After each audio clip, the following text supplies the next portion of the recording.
Welcome to the Oregon Liquor and Cannabis Commission, Thursday, March 17th, St. Patrick's Day meeting. And please take the roll call. Commissioner Curran. Here. Commissioner Doherty. Here. Commissioner Floyd. Here. Commissioner Japong Porter. Let me look for her in my list of folks. She may not have signed in with the app, but we'll go through. And Commissioner Miletus. Here. Commissioner Aval. Here. Chair Rosenbaum. Here. Okay, first order of business, which is going to be routine in the future, is the approval of the February 17th, 2022 commission meeting minutes. I assume that all the commissioners have a chance to review it. Any comments? If not, I need a motion for approval. So moved.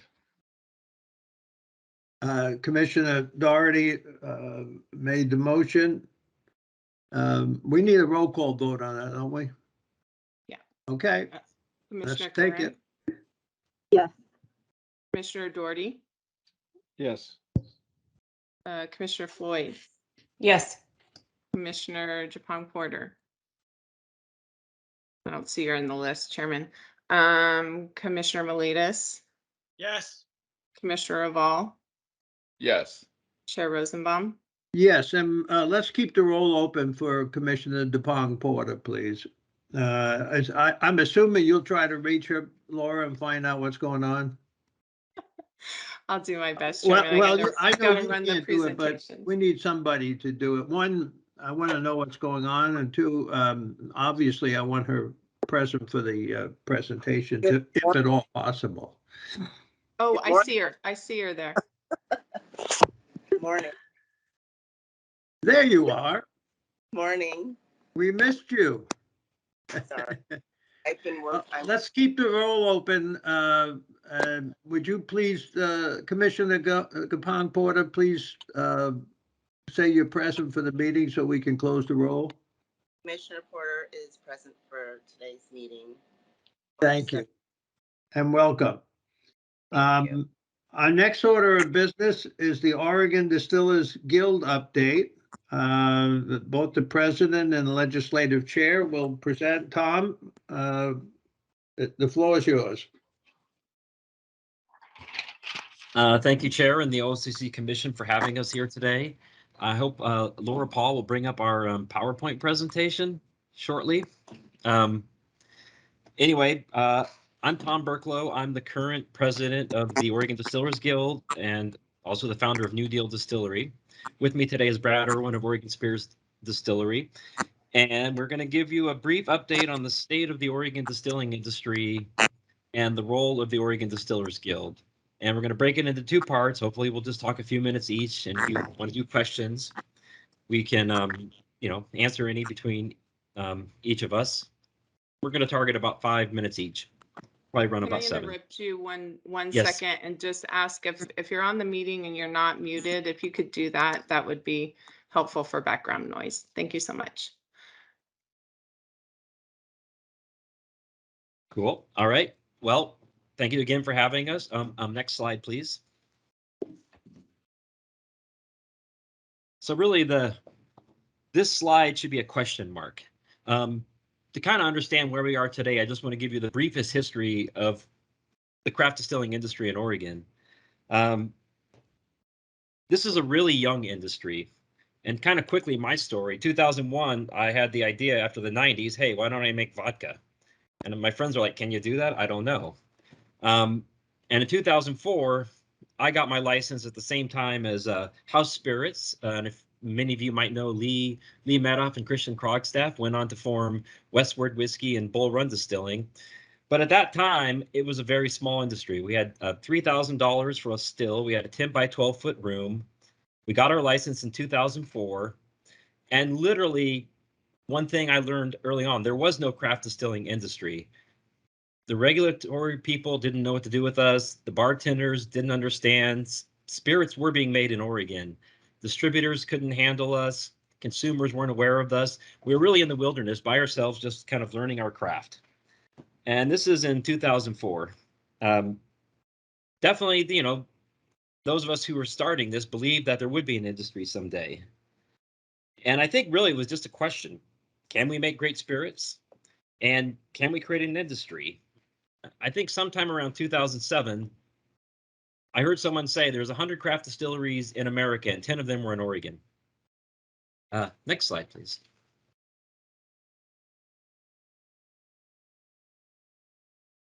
So here we are, 2021, and there are a lot of distilleries in America.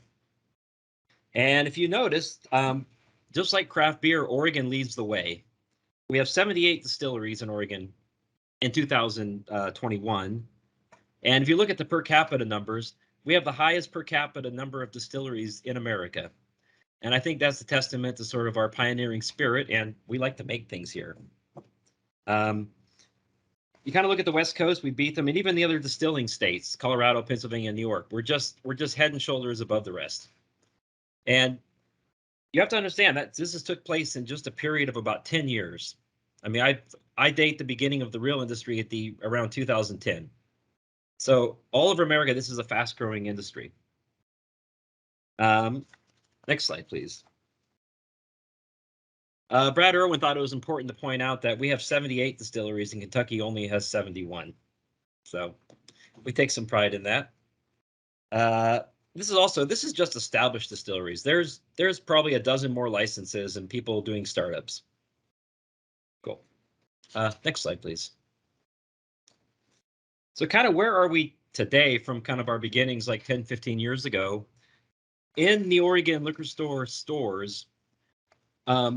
spirits made in Oregon, and I hope my numbers are correct, I got it from the LCC, make up about 8.5% of sales that happen in Oregon liquor stores. And that's certainly a long ways from 2004.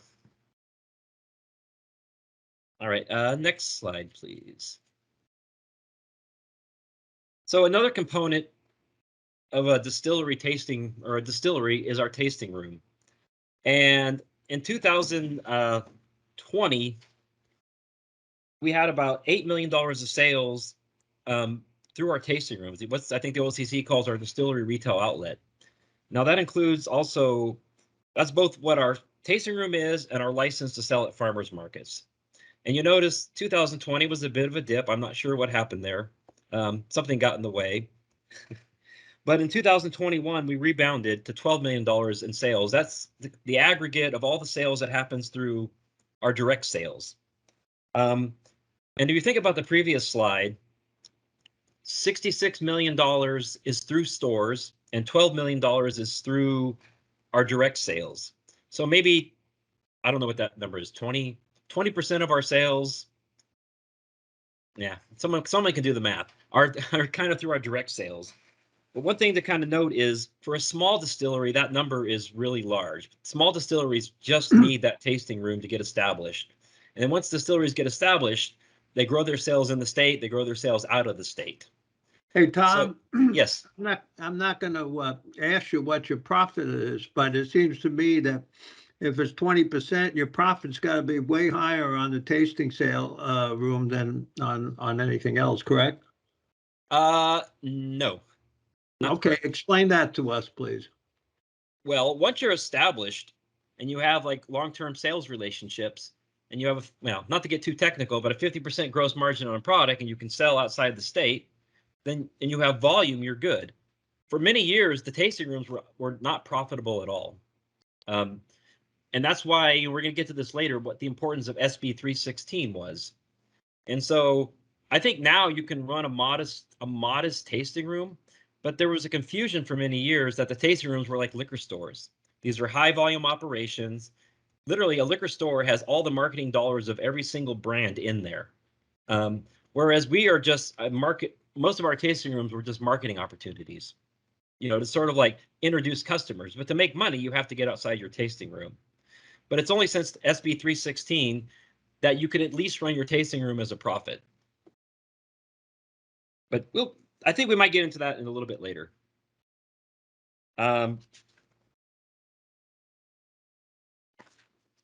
So kind of next slide, please.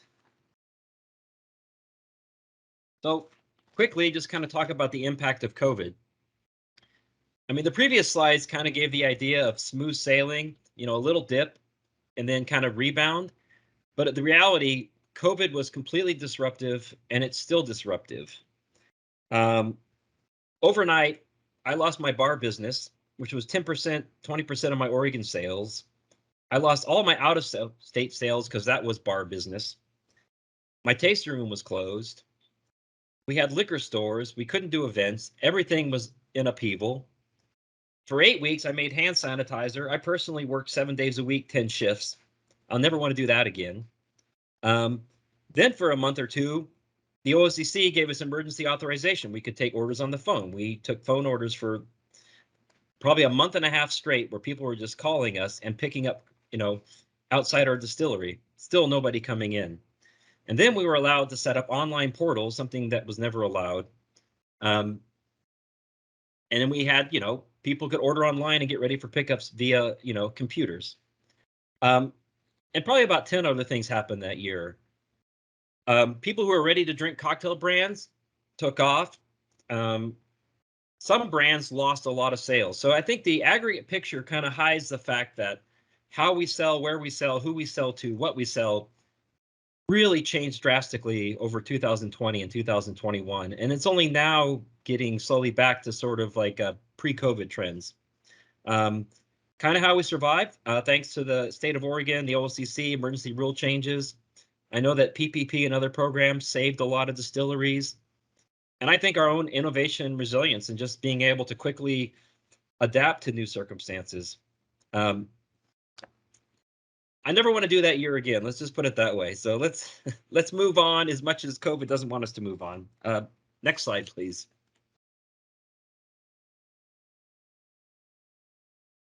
So kind of where we are today, COVID's still impacting us. Supply chains are still hurting us as manufacturers. Many people can't get the glass they want. There's now a barrel shortage. I've been denied barrel orders. Price of grain is going up, fuel surcharges. As manufacturers, everything is impacting us. But if you look at the overall industry, we really have gone from scrappy owner-operators to a state today where I have employees, and many distilleries now can hire distillers who have experience.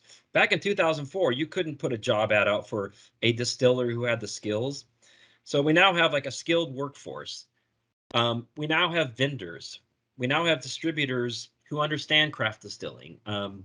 There are trade organizations. There are consultants. In 2004, we had to figure everything out for ourselves. So in a short 10, 15 years, there really has been an industry that has been built. And kind of the question I posed earlier, can we make great spirits? I'm sure you guys have all heard about Clear Creek Pear Brandy, perhaps Aviation Gin, because that's Ryan Reynolds' thing now. Westward Whiskey, many Oregon brands win awards. It actually is quite amazing to see what we've done in 10 years, even in spite of COVID.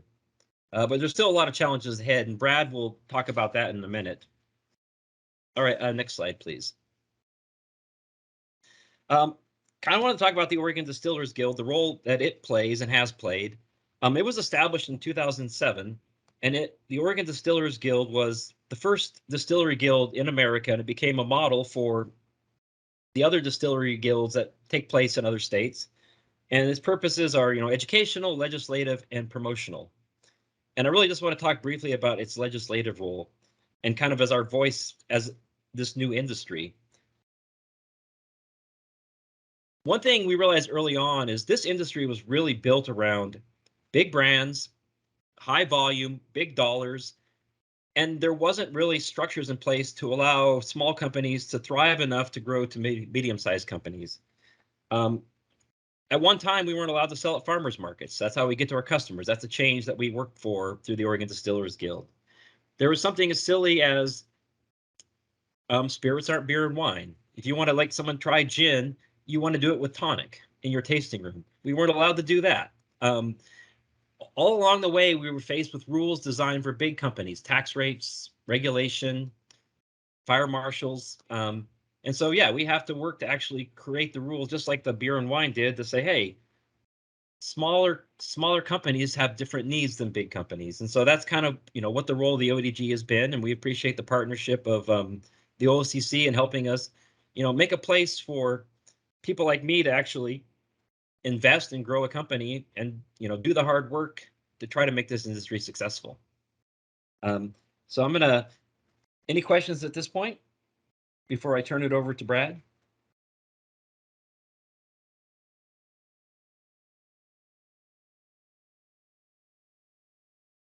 Then without further ado, if Brad's out there.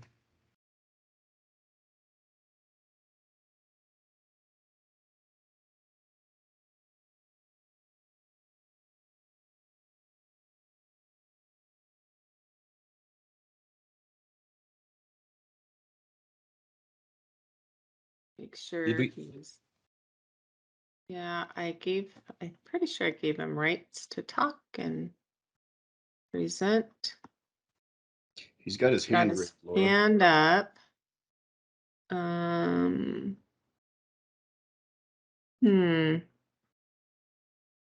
So Brad, I don't know if you have options for camera or microphone and you can choose a different option.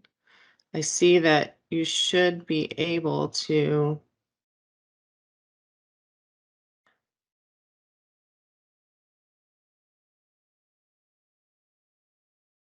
Tom?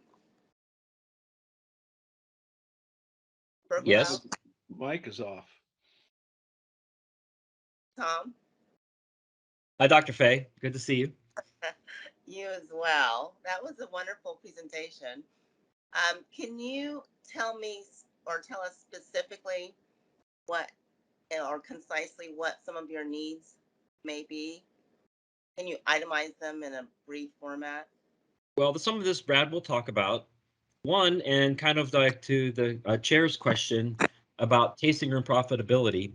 SB 316 was a bill we passed to basically give a different tax rate for the first amount of sales to benefit small tasting rooms.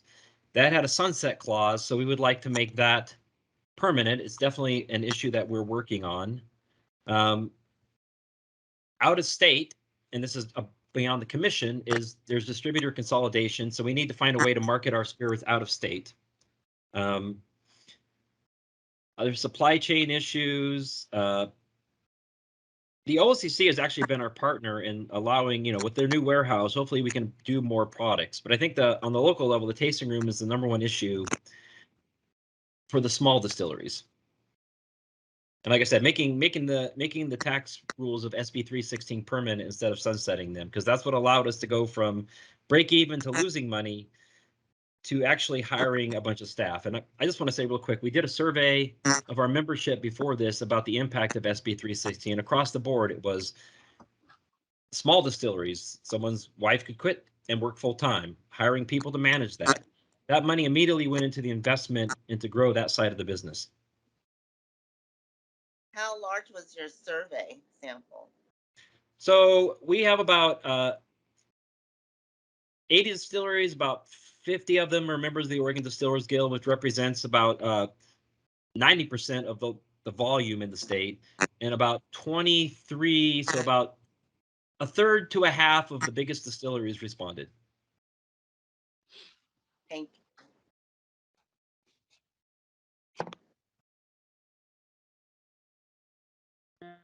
And if Brad is still having technical difficulties, I just want to bring up one point that I knew he was going to bring up. And it's sort of like the economic impact of Oregon Distillers. One is back from the old days, the biggest distilleries that really are consuming a fair amount of Oregon agriculture. I know that I did 100,000 pounds of pears last year. This was the first year that I direct ordered 20,000 pounds of corn direct from a farmer. I know that the big distilleries like Westward are making 1,800 barrels of whiskey a year. Another thing I know Brad was going to touch on is that Oregon Distillery. Is Brad here? He's there. Yep. Yeah. Woo! I think I was didn't have Great. permission for a little bit. But I'm present now. If I could have the slide back up, I'll continue where Tom left off. Thank you. Yeah. Yeah. Hey, thank you, Tom, and thank you for commissioners. My name is Brad Irwin. I own Oregon Spirit Distillers in Bend. We've been making whiskey and gin since 2009. And as Tom mentioned, I'm the legislative chair of the Oregon Distillers Guild. I do want to highlight one of the great things about the distilling industry is that it is one of the few industries that supports three legs of the Oregon economy. It supports tourism, it supports traded sector jobs, and it supports agriculture. Me personally, really believe that this is what makes Oregon such a great state, is that we have all these great options. Next slide, please. Because of the diversity of the products made in Oregon by Oregon Distillers, it's difficult to measure how much agriculture is actually used. Most agriculture consumption is fruit and grain, but other distilleries use different herbs and honey is used. So to have an understanding of what the economic impact on agriculture is, I picked four different size distilleries and just to show kind of what they do. Westward Whiskey in Portland makes more whiskey than anybody else in Oregon, and they're about 1,500 barrels. They have 45 full-time employees, and they consume about 1.5 million pounds of Oregon-grown barley. Oregon Spirit Distillers, we have 27 full-time employees. We do about 600 barrels a year and 670,000 pounds, mostly rye, quite a bit of corn, a little bit of wheat, and a little bit of barley as well. Clear Creek, actually the oldest of the craft distilleries. This full-time employee number of 3, that's really just production. It doesn't represent some of their other numbers. I think you'd consider more like 9. But they do just under 400 barrels a year.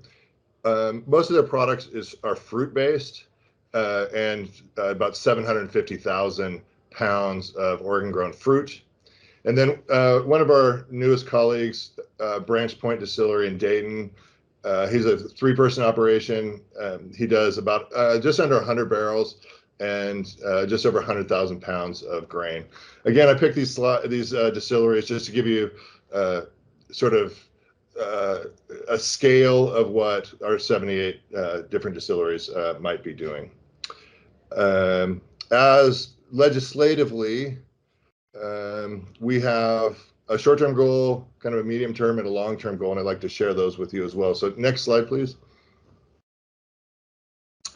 I'm probably preaching to the choir right now, but the Oregon Distillers Guild has made its #1 legislative priority to defeat privatization. The Customer Choice and Convenience Acts of 22, we believe is bad for Oregon. We think that it's going to decrease the revenue through OLCC. I think it'll negatively impact beer and wine sales because the grocers will take out some of the craft beer to make room for spirits.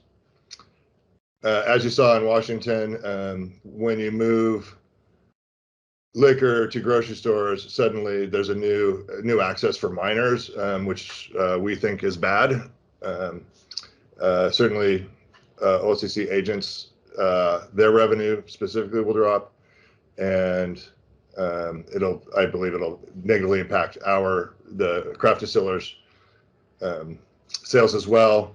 So our #1 legislative priority is to defeat this in November. But we do have a goal for 2022 and 2023. If I could have the next slide, please. Tom mentioned a little bit about it earlier. In 2020, we passed SB 316, which allowed us to keep a higher portion of our profits in the tasting room.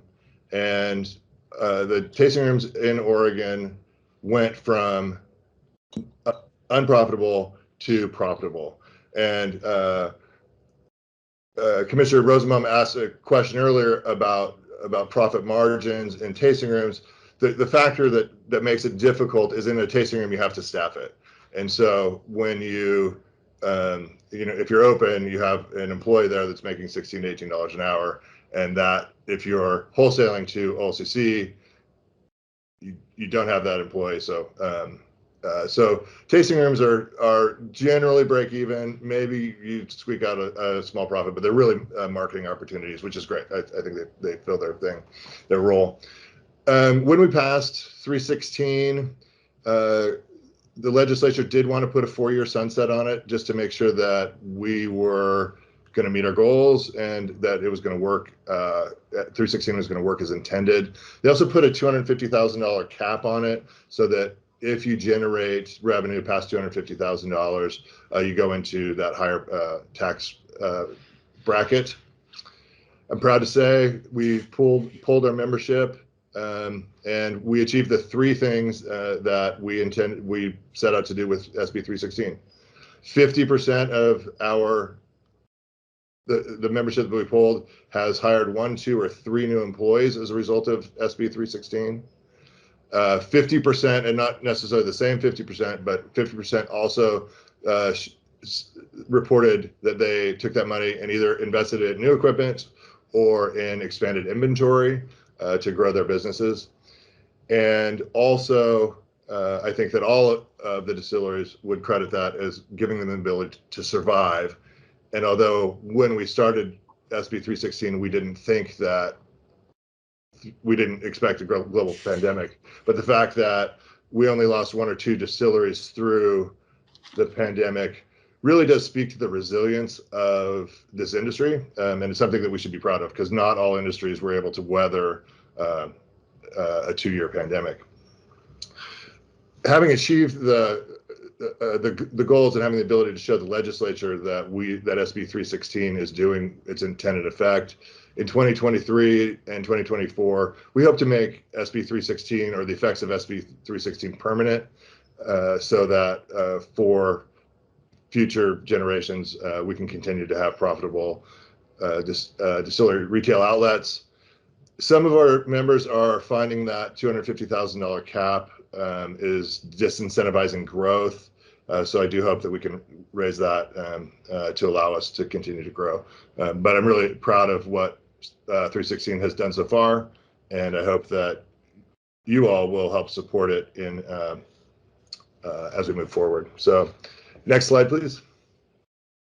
We do have a long-term vision as well. One of the pain points that all of the distilleries that we are talking to in Oregon are finding is that they're having a rough time distributing outside of Oregon. And the landscape of the nation and distribution of spirit has really changed in the last 10 years. 2 things, or 3 things. One, the first thing, when Tom started 10 years ago and Ben Distillery started and Westward Whiskey, those early founders, people were excited for the craft industry, and it was really easy to get placement throughout Oregon or throughout the United States. Oregon products were valued, and we were really early adopters of craft, and people were excited about it. The landscape shifted a little bit, and although we still make fantastic spirits, it's starting to be a little bit more competitive. And at the same time, what we've seen is small distributors consolidate and then be gobbled up by large distributors. And those large distributors don't value craft as much as it used to. And so the distribution landscape, the 3-tiered system landscape throughout the nation is becoming more and more difficult. And we believe that we need to help the Oregon craft distillers to get into that market and make those logistics available to them.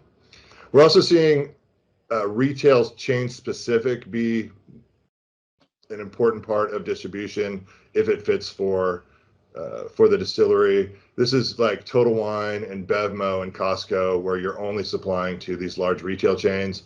They're great for the right distillery, but they're hard to navigate. And it would be education for our distillers would be great. And then we also need to be part of the direct-to-consumer conversation. Certainly, the Amazon way is going to participate in the way liquor is distributed in the next 10 years, and we need to be part of that, as well as we need to develop a national marketing campaign. And we're still kind of putting our vision together on what this looks like, but Oregon Craft Spirits needs to have some sort of national campaign that supports us so that we can get these small distilleries outside of Oregon and having success in the market. Because again, what we're after is, you know, traded sector jobs and taking Oregon agriculture and producing it for the rest of the United States and the rest of the world. One of my personal favorite things to do is take a check from New Jersey and cash it and turn it into wages. So let's help other people do that. So next slide, please. So I appreciate the time that you've given us to share both where we are and where we've been, and then hopefully where we're going. And I hope that we have your support in the future. I feel like we've always had your support in the past, and either Tom or I are happy to answer any questions. Commissioners, any questions? Chair Rosenbaum, Commissioner? this is Commissioner Revolve. Thank you.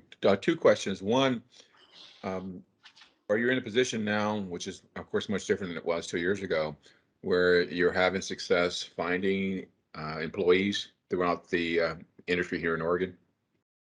That's a great question. I am thankful. We have 2 positions open right now. They're both entry-level positions.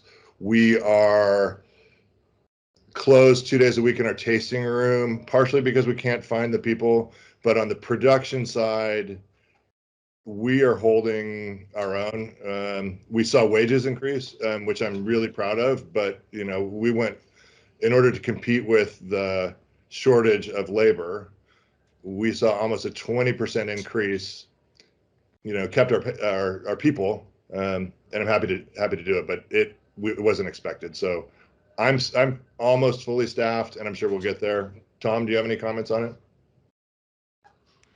Well, we definitely don't have as much event staff as we used to, and I hope with, you know, as things open up, we can do that. But one thing we did during the pandemic, we raised wages on a production crew. We kept wages up, and we're in Portland. The cost of living is much more expensive. I would say our average wage is above $20 an hour right now. Very fortunate to have some long-term production people.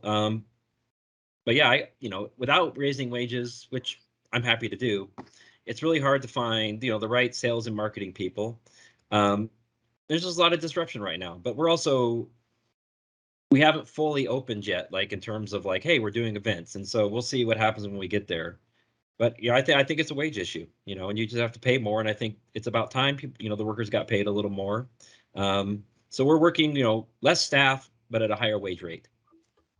Then my second question deals with your comment about distribution, large distributors out there. It reminds me in my industry as it relates to employee benefits and the prescription drugs, the large drug companies bought the generics with the idea that they would market them, and then they do simply close them down. Is that what you're looking at in that scenario there? Or not market them as well?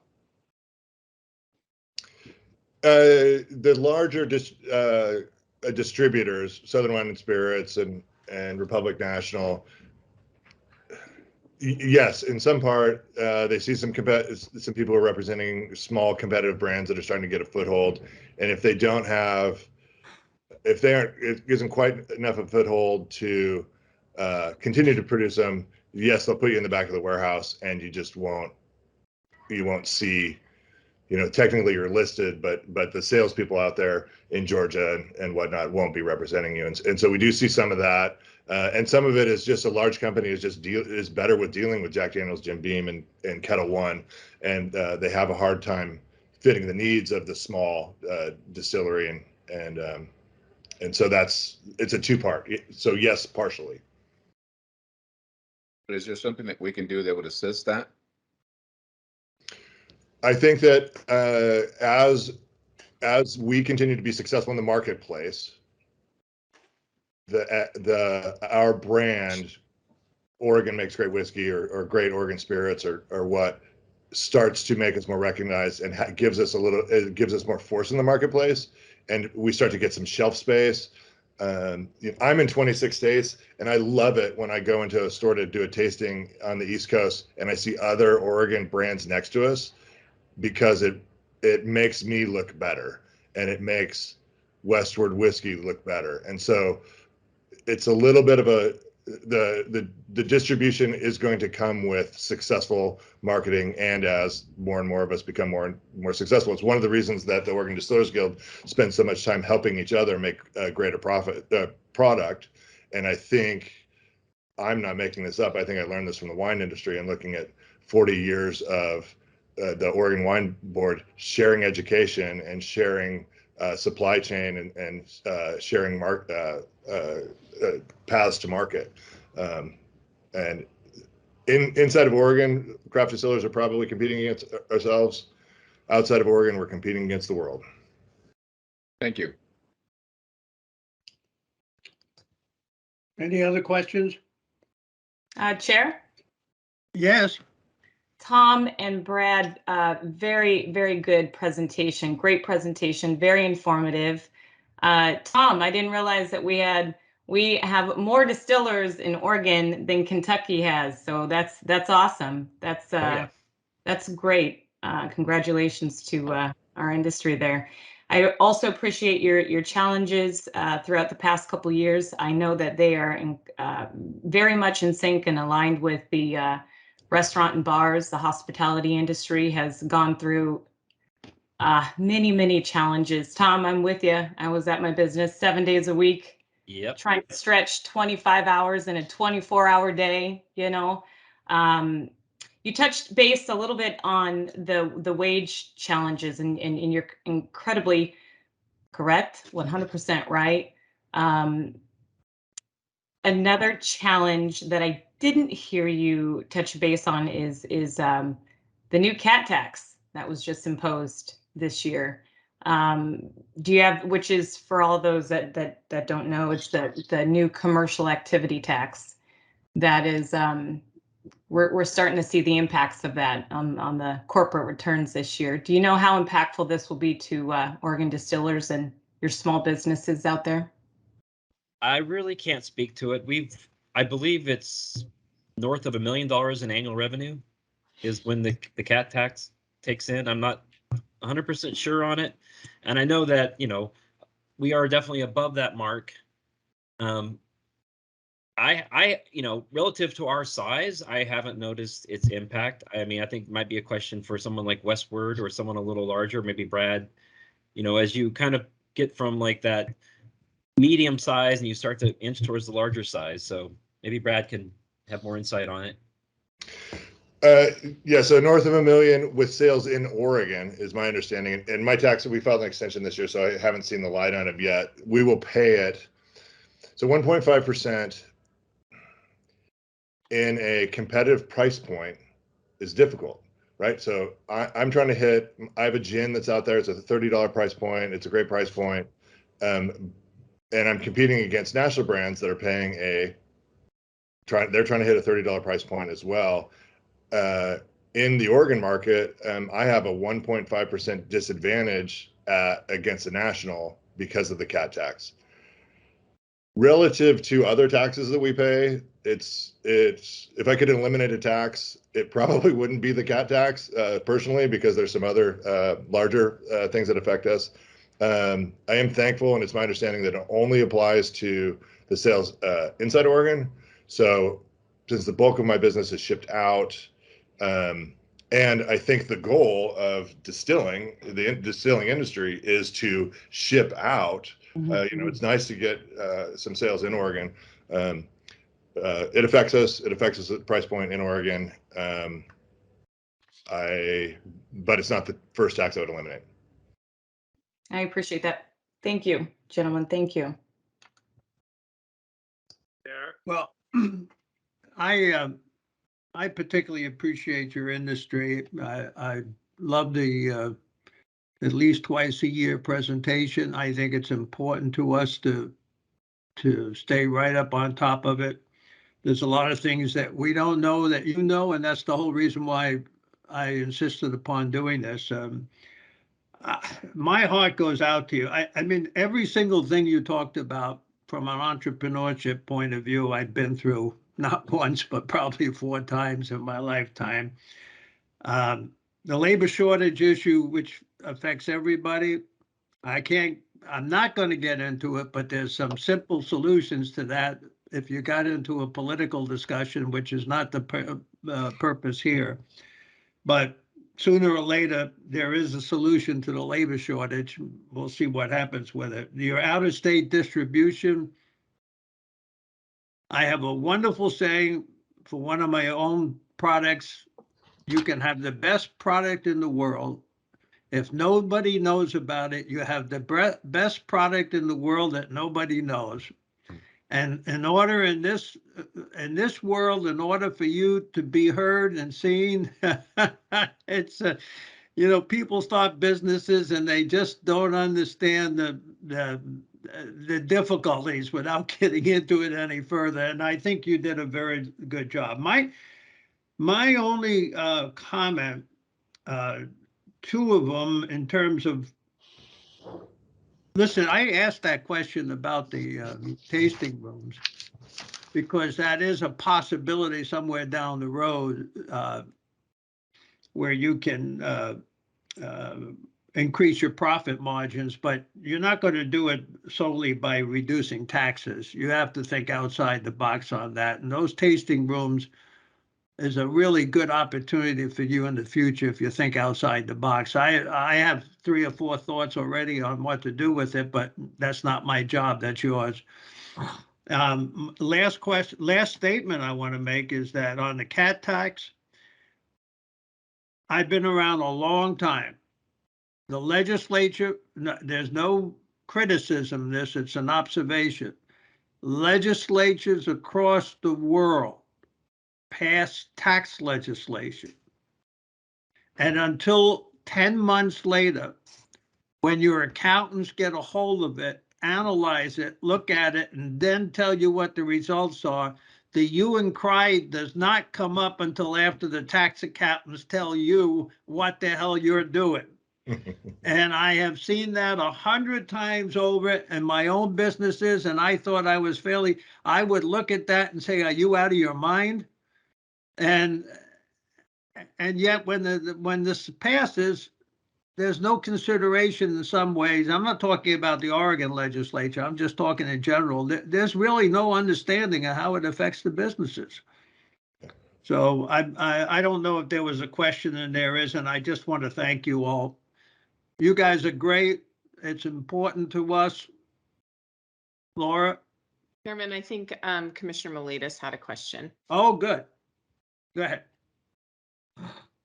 No, Commissioner was covered. No, it's sorry, let me turn my camera on. No, it's fantastic. I think Kiana kind of covered it when she said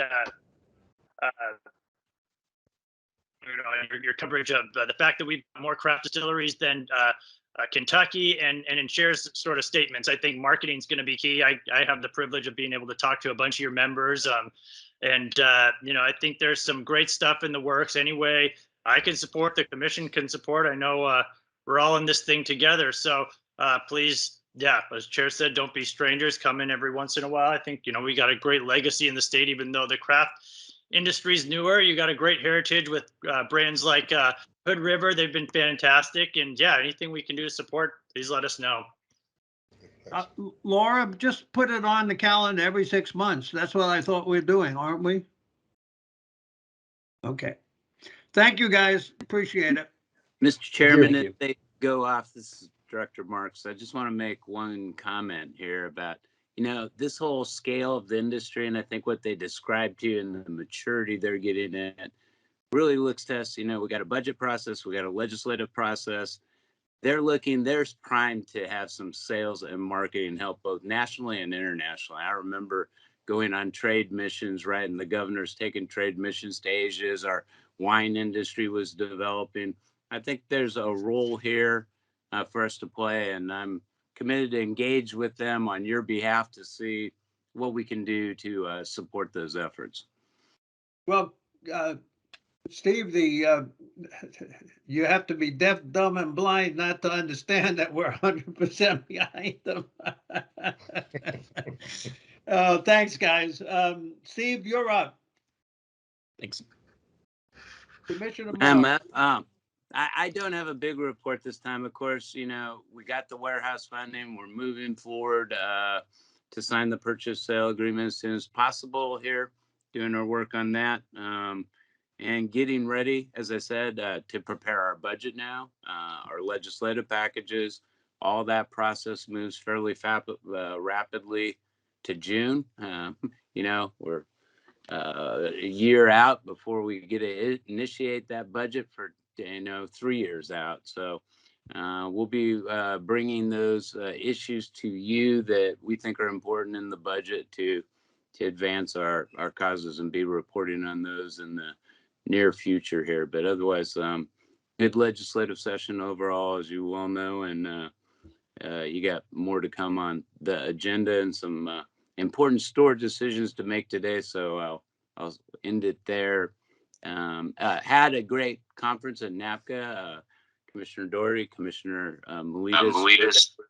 That was very good for me. I didn't get to take in much of the event. I'm still traveling, but I was shortly there, and I know the commissioners got a chance to see what's happening across the spectrum of the legal issues in the industry, particularly a lot of emphasis on this whole marketing, direct-to-consumer trends that are out there. So it's a valuable experience. Well, I heard through the grapevine you were a superstar on the cannabis issue. So congratulations. Thank you. I think people should understand that the whole industry looks towards Oregon and Director Marks in terms of our not only our expertise but our experience in the field. Thank you, Steve. Thank you. Okay, we're going. We've got a long morning ahead of us. I officially appoint Commissioner Revelle and his sterling ability to keep everybody on time, and it's very much appreciated. And for those people who are going to be presenting, his melodious voice will tell you exactly when you need to finish and wrap up. We're looking forward to all the presentations. Brian, why don't you start it off? I know we're going to do the Silverton store first, and we're on a good tight schedule. Thank you. Chair Rosenbaum, commissioners, for the record, Brian Fleming, Director of Retail. If I may, would you mind if we take a minute or two to check? This is all new to applicants with teams. So Laura, you want to do a roll for, and we're giving permissions as we go to make sure everybody's in. Is that fair? That's fine. It's your show right now, Brian. Go ahead and do what. Laura, you want to just call them and turn on camera and then turn off? Thank you. Sure. Andrew Dorn.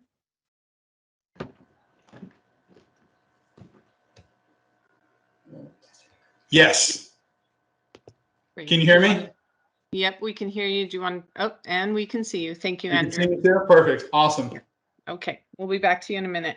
William Haig or Haig? William Haig, I'm here. Yes, thank you. Perfect. Thank you. Carson Lord. I'm here. Thank you. Perfect. Thank you, Carson. Roy Long. I'm here, present. Okay, thank you. Tess Fu. I'm here. I see you. Thank you, Tess Fu. Paul Carbala.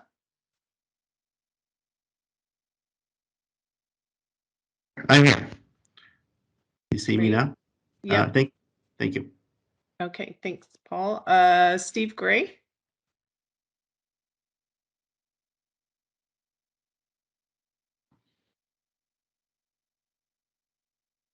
Okay, we'll come back to you, Steve.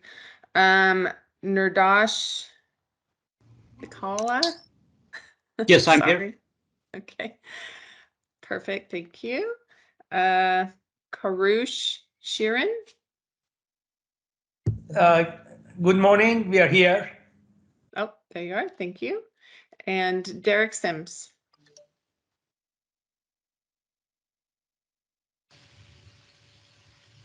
I now see Derek and Steve Gray.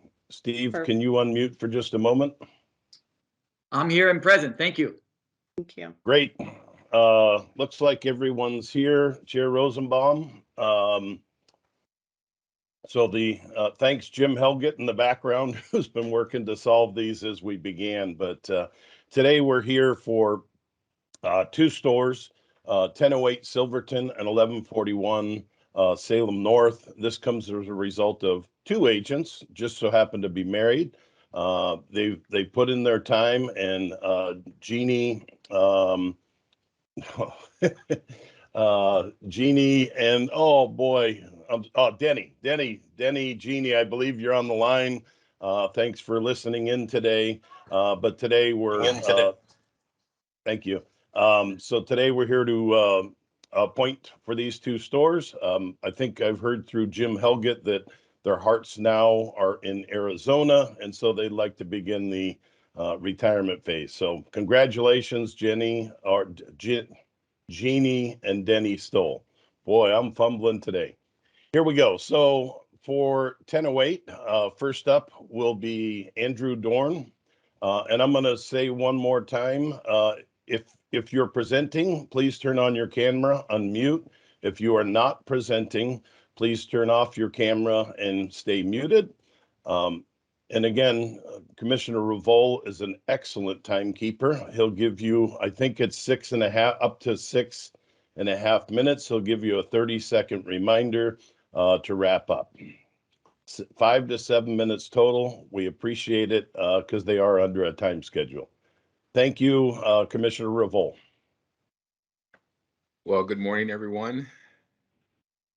You know, back in the day, I used to call this my very white voice, but then I just got old. So, everyone, what we'll have is that you have 7 minutes. At 6.5 minutes, I will let you know that you have 30 seconds. I'll let you finish up. If you go too much further than that, I'll say thank you very much, and we'll go from there.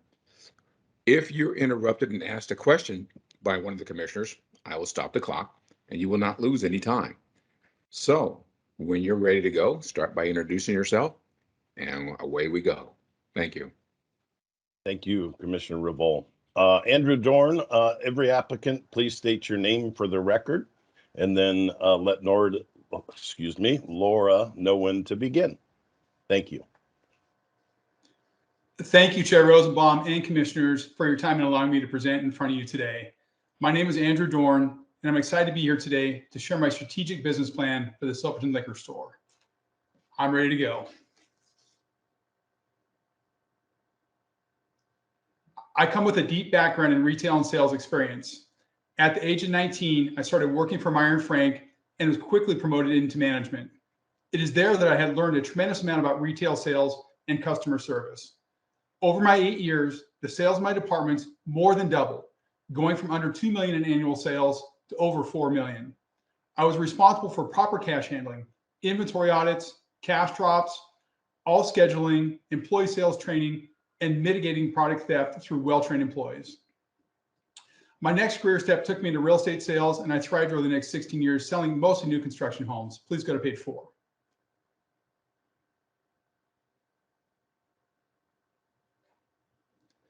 When the market crashed in 2008, we dug down deep and found niche markets to build in during the downturn. As the market came back to life in 2011, we were positioned with a large inventory of buildable lots. While most builders were just thinking about starting again, we were positioned to thrive, selling an average of 80 homes per year and $20 million in sales revenue consistently for the 10 following years. We were involved in every community we built in, and took the time to get to know local businesses and residents and supported them in any way we could. I was never planning to leave real estate, but things changed in 2017 when my wife Heather was appointed to Canby Liquor Store. I agreed to help her move from the existing location into a larger location and found myself spending more and more time away from real estate. Together, we gutted out an existing retail space and built out a new location in just 27 days. We called it Extreme Home Makeover Liquor Store Edition. I quickly realized how much I missed retail and truly enjoyed being in the store. In 2018, I resigned from my career in real estate, working full-time in the liquor store. When we took over Canby, sales were at 2.4 million. In 5 short years, we are now poised to hit $5 million this year, never receiving less than outstanding with every annual review. I've been involved in all aspects of daily operation and understand at a very high level the involvement of running a successful liquor store. While I love my wife, it was never our plan to become partners. I love the liquor industry, customer interaction, researching new products. I thrive creating a team atmosphere. I love developing relationships with customers. Most of all, I love the community feel of a small town.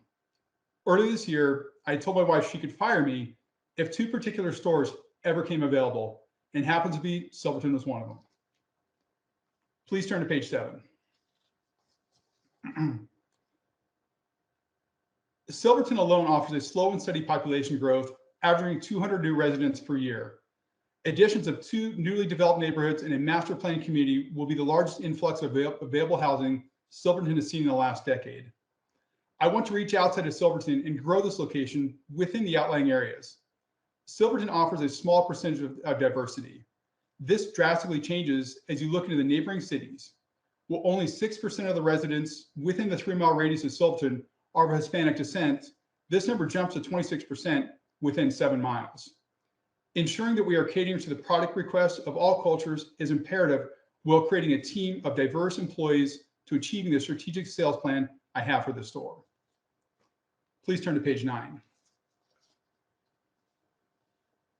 I'm a huge numbers guy. Looking at current inventory levels and offerings, my first year sales goal of 3.4 million will be achieved through a variety of ways. I will meet with bar and restaurant owners, introducing myself and ensuring their product needs are being met. Along with that, giving them education on new product guidance to help expand their drink offerings. Creating a destination store with amazing selection, extended hours, updated modern fixtures, displays, and stellar customer service is one piece. I will expand the current offering of 1,033 SKUs and increase that to over 1,600, bringing the most desired and hard to find distilled selections. Top shelf bourbon and tequila is fueling the market and will continue to do so. I've spent the last 5 years researching the top spirits and know exactly what sells and drives customers to come in. There are many products available that are seasonal or special order, and knowing these products is key to success. Along with the expansion of spirits, ready to drinks, having the correct selection of mixers, bitters, cocktail enhancers are a must. A local section will be featured, including distilled spirits and touristy attractive gifts. Please turn to page 11. The store will receive a complete makeover, utilizing every square foot to maximize available offerings, with new shelving, beautiful cash wrap, modern flooring, large attractive category signs, LED ambient lighting, and new refrigerator from soda, mixers. Customers will walk into a modernized shopping experience that they will feel excited to be a part of and call their preferred store. Spirits will be rearranged on the shelves to better place top sellers in a more customer-friendly location. All top shelf will be positioned on a dedicated shelf right behind the checkout to ensure high-end impulse purchases. A chalkboard A-frame outside the front doors will announce new product arrivals, creating conversation with customers, and again, creating add-on sales. Updated security cameras and computer system will keep inventory numbers accurate and deter theft. This next part is huge. When Oregon approved the agent compensation package, increasing the monthly base rent last year, we took those funds and implemented an employee profit sharing program. It is shared evenly across the store and gives employees the opportunity to earn more based on our year-over-year sales increases. This has been very successful and builds employees who are excited and motivated to service customers at a very high level, but also promotes ownership in the store. 30 seconds. Start at page 17. The interaction with the local community through Google, Facebook, Instagram, and TikTok will give customers a place to voice their questions and requests for product selection, along with the ability to stay updated on all new and exciting arrivals. My final goal will be to relocate the store to a larger location when the current lease expires in 2025. This will give the ability to add beer, wine, and the growing populator of hard seltzer products, finalize my ultimate goal of one-stop shopping. Please conclude. Thank you for your time today. I know what a true privilege it is being a liquor agent in the state of Oregon, and that is not something I take lightly. Thank you. Questions, please?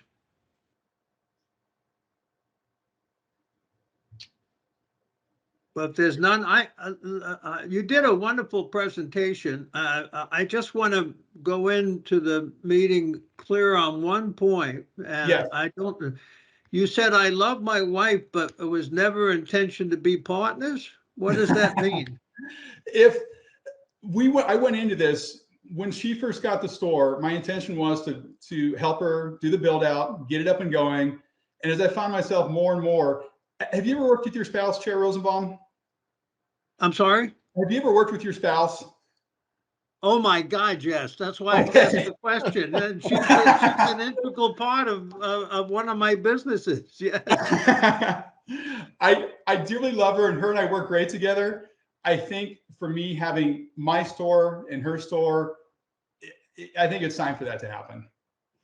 Okay. I just needed a clarification on that. Thank you. You're welcome.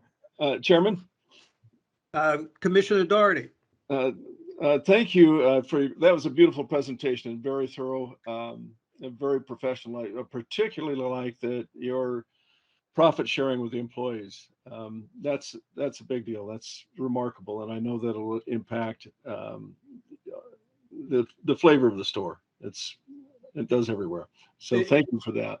You're welcome. Thank you. I appreciate those comments. Yeah, and secondly, we had to skip over some slides, but I think one of them dealt with the actual cost that you anticipate for the improvements in the store and maybe the timeline. Can you give me a little idea of that? Yeah, so timeline wise on those, let me pull that section real quick.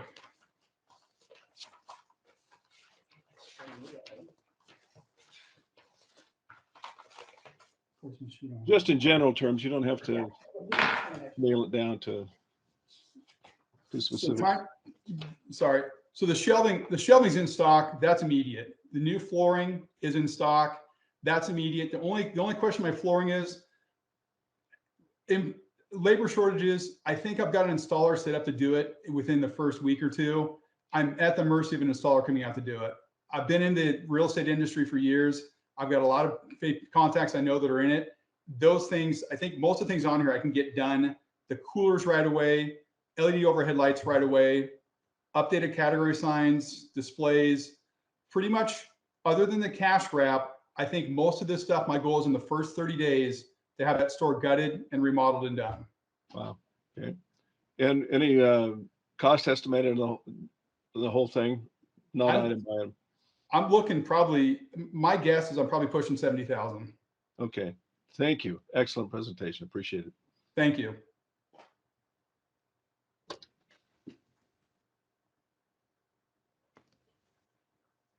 Commissioners, any other questions for Andrew? Thank you. Andy, if you would, mute and turn off your camera. Our next presenter is William Hague. William, please turn on your camera, unmute, and state your name for the record. Morning. Good morning. My name is William Hague. Good morning, William. This is Commissioner Revolt. How are you? Very well, sir. Thank you. Good. As you are aware, you'll have 7 minutes. When you have 30 seconds left, I'll let you know you have 30. And we will begin when you're ready. And if you are interrupted by one of the commissioners, it will not take away from your presentation. I'll simply pause and wait to begin again. So whenever you're ready, sir. Understood, sir. Thank you very much. It's going to be a tough follow. That was a great presentation. Okay, my name is William Hague. Good morning, Chair Rosenbaum and commissioners. I want to thank you for the opportunity to share my presentation for the agency of store 1008 in Silverton and why I would make the best candidate. Next slide, please. I would like to begin by introducing you to my family. My wonderful wife, Tricia, and I have been married for 23 years. She has a bachelor's degree in accounting and is employed by the state and currently works for the Department of Water Resources. We are extremely proud of our 16-year-old twin daughters, Sydney and Angela. They have always been 4.0 students and are avid soccer players. My wife and children are not only my greatest supporters, but also offer 2 part-time employees and a professional accounting services. Next slide, please. After serving nearly 10 years in the Navy, I applied my personal management and organizational skills to a large-scale lumberyard, where I achieved the bulk of my business and retail experience. We employed around 35 people and grossed over $12 million in annual sales. I rose to the position of vice president, where I directly managed company operations as a senior executive. I contributed directly to the business's increased success through selling high-quality material and providing exceptional customer service.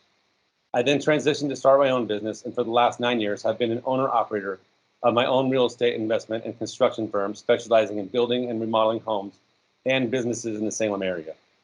Next slide, please. Over the last 7 years, owning a liquor store has been a growing interest of mine. 2 years ago, I was hired to build a walk-in humidor for the Stafford Beverage Lancaster store. Working there rekindled my desire to run my own store, and Jesse Stafford hired me as a part-time sales associate so I could learn firsthand what it would take. I was able to learn the very basics of his bookkeeping and shadow him through daily tasks like opening, closing, receiving, and inventory. I learned a lot in a short period, but found my greatest pleasure was interacting with the customers. Offering assistance, talking about distilled spirits, and giving advice helped me relearn the gratification that comes from serving people, and it was a pivotal factor in me applying for my own store. Next slide, please. Throughout the selection process, I have visited the Silverton store several times and spent hours observing the store's operation and talking to its employees, which I believe has given me a candid feel for its needs. I think the most glaring issue is the store's location. Sharing a roof with Roth's Supermarket not only provides direct competition, but also disallows the sale of beer and wine. Moreover, its size discourages growth, and its shape greatly restricts layout options. Therefore, relocating it will be a huge priority. Next slide, please. My vision for Silver Creek Liquor is to create an inviting, modern, and cohesive environment that is enjoyable for customers. I will give the store a rustic, sustainable look using warm earth tones and reclaimed wood and metal. I will also engage the public by incorporating images of Silverton's early history and displaying artifacts as decoration. Next slide, please. The current layout feels pieced together. It's outdated. It underutilizes floor space. I think it's ready for a makeover. Next slide, please. The new layout will add 30% more merchandising space by installing 2 new gondolas and lining the entire perimeter of the store with new shelving and coolers. Next slide, please. A more inviting sales counter will not only provide additional room for customer transactions, but will support a large selection of impulse items and provide protection for high-risk bottles and tobacco stocked behind it. Next slide, please. I will update the space by installing new flooring, light fixtures, custom category signs, and new display case. A hand camera system will be installed, which will not only mitigate theft and pilferage, but also aid in customer service and help to identify operational deficiencies. Next slide, please. The mix-match coolers will be replaced with 20 feet of new cohesive units. Next slide, please. These upgrades will provide room for additional items, specifically a larger overall selection of distilled spirits, non-alcoholic beverages like RTDs, soda, and energy drinks, packaged snacks and candy, various impulse items, mixers and associated items like cherries, olives, and asparagus, glassware, bar supplies, and related gifts, as well as a bigger selection of tobacco. When the store does relocate, I will be happy to add a large variety of beer, hard seltzers, vermouth, and a vast selection of wine. Next slide, please. I sincerely believe that superior customer service and good product knowledge are crucial to success. I will work hard to ensure my staff epitomizes these values. I plan to have frequent meetings to implement operational policies, marketing strategies, conduct training, and manage standard monthly inventory cycle counts. I pledge to keep the public safe by operating on a strict "if you are not sure, don't sell" policy, which will be reinforced with training, customer placards, and reference cards. To increase customer contact and encourage e-commerce, I will create an online presence with social media and develop a website capable of processing online orders. I will verify customer satisfaction with the current licensee accounts and reach out to others in that area to increase sales. A delivery vehicle will be purchased within the first year to expand delivery service hours and maximize distribution. In efforts to increase sales, I will extend closing hours by 2 hours daily, which will increase overall operation by nearly 20%. To connect with the public, I intend to host frequent tastings and put on a grand reopening once renovations are complete. Next slide, please. My available investment capital will not only cover initial startup costs, but will allow me to start renovations immediately. I will use my construction experience to complete all renovations within 6 months of being appointed. And you can see a small breakdown on my costs involved. Next slide, please. I am truly passionate about the distilled spirits industry and its people. I have extensive 30 seconds. Thank you. I have extensive experience in dealing with customers, and I'm excited to provide extraordinary customer service. My business experience will allow me to bring a strategic perspective of store management and expansion goals based on informed data. Moving forward, my business obligations will be solely belong to the store and its staff. Overall, I believe with my customer service skills and the love for the industry is a perfect combination, and I will use my 30 years experience, industry relationships, product knowledge, and the support of my friends and family to carry the Silverton store successfully into the future. Next slide, please. Thank you very much for your consideration. Thank you. Welcome. Thank you.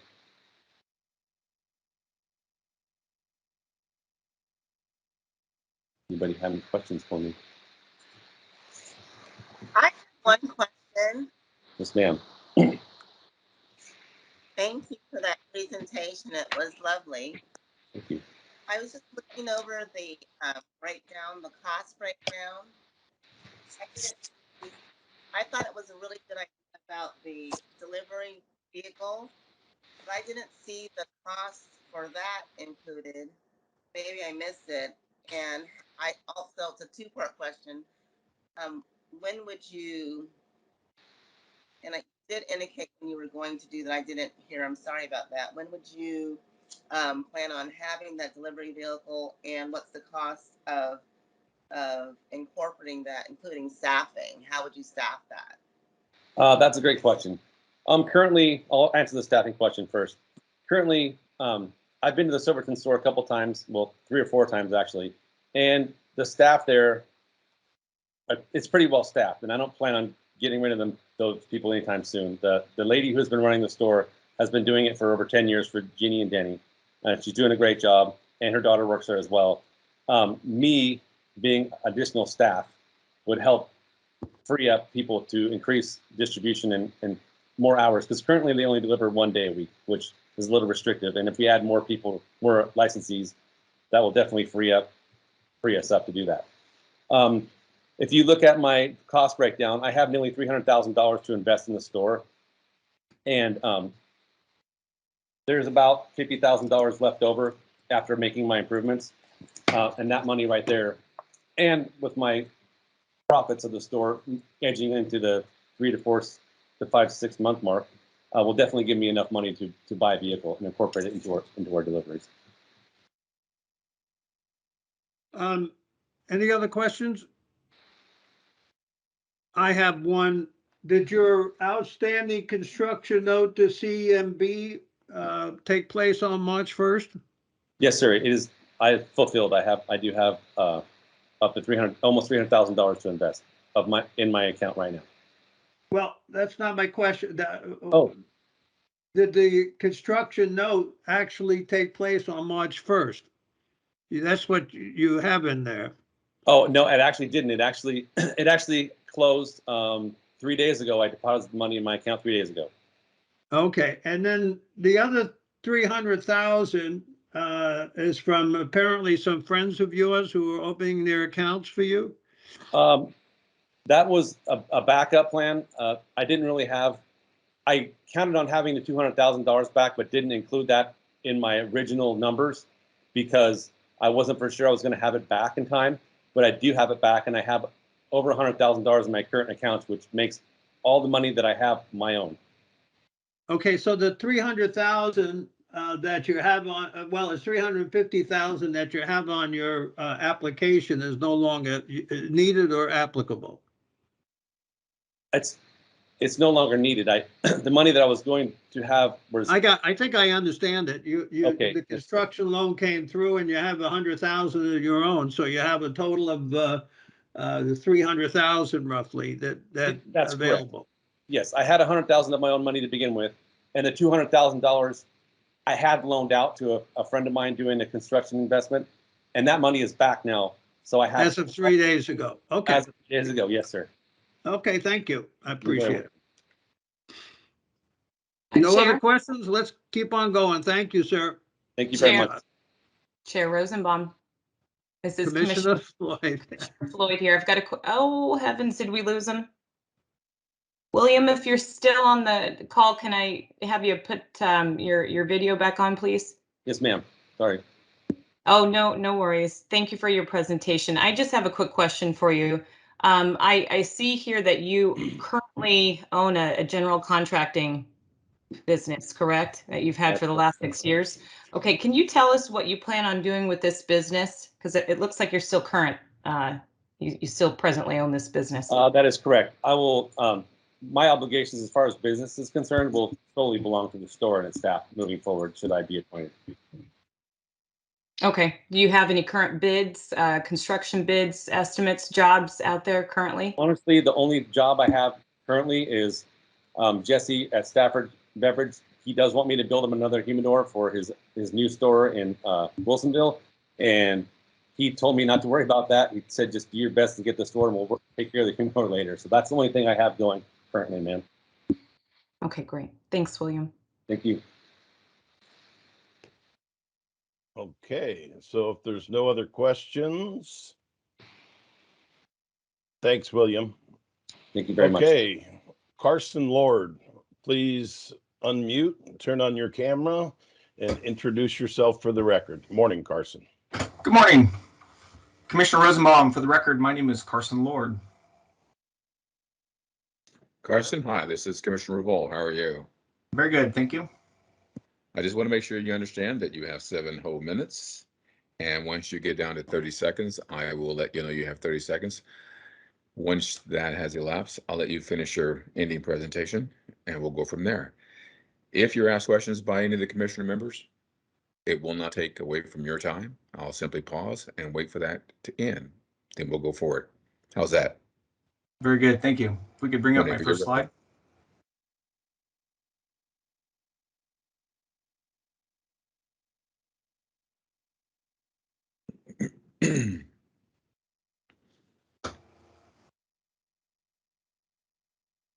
Perfect. As I mentioned, my name is Carson Lord. I live here in Silverton, Oregon, 2.2 miles from Store 1008.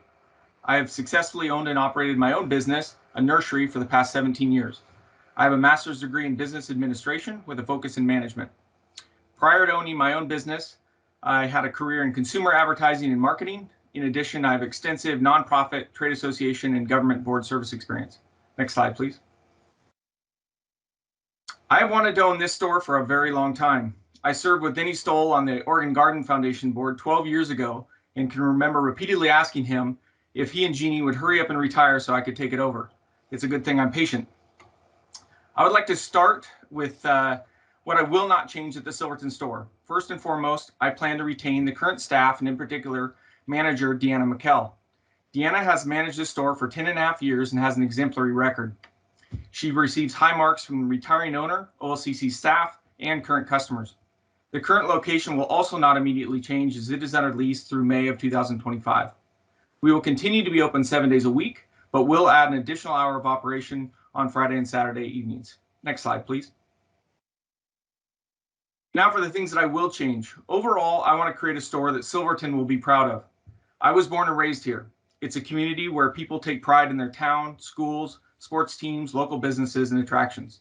Civic involvement is high, and our local community organizations are well supported. Next slide, please.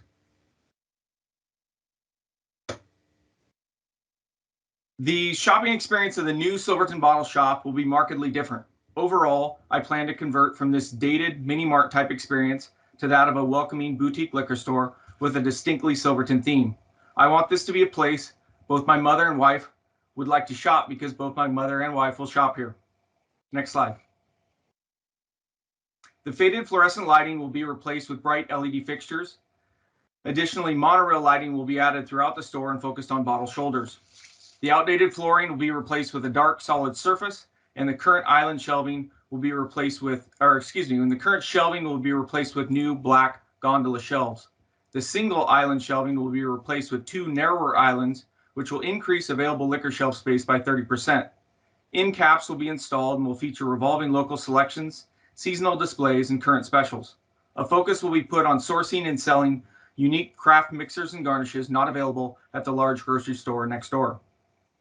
Large wood frame category signs will be installed, and the current mismatched beverage coolers will be replaced with a single multi-door merchandiser refrigerator. Likewise, the household freezer will be replaced.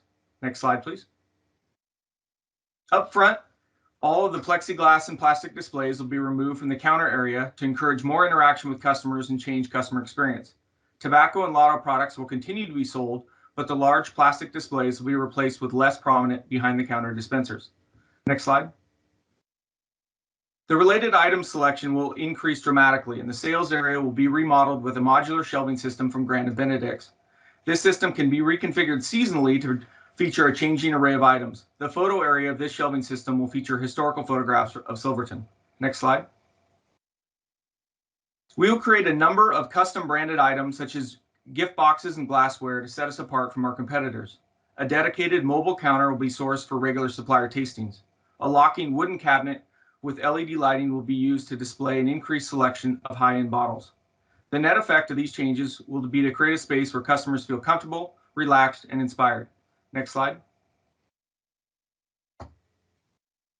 I'm a numbers guy, so I was thrilled when I found the treasure trove of sales information available from the OLCC. Here, I took the 2021 dollar share by spirits category graph and converted all the percentages to lineal feet of shelf space in both the current store and my proposed configuration. Using this data, I can quickly see which categories are under or overrepresented in the current store and also how much shelf space should be dedicated to each category after the remodel. For example, the current store could use 50 more lineal feet of shelf space for domestic whiskey and 23 less feet of rum. Having worked in other industries, I can recognize the incredible value of this data. I will put it to work.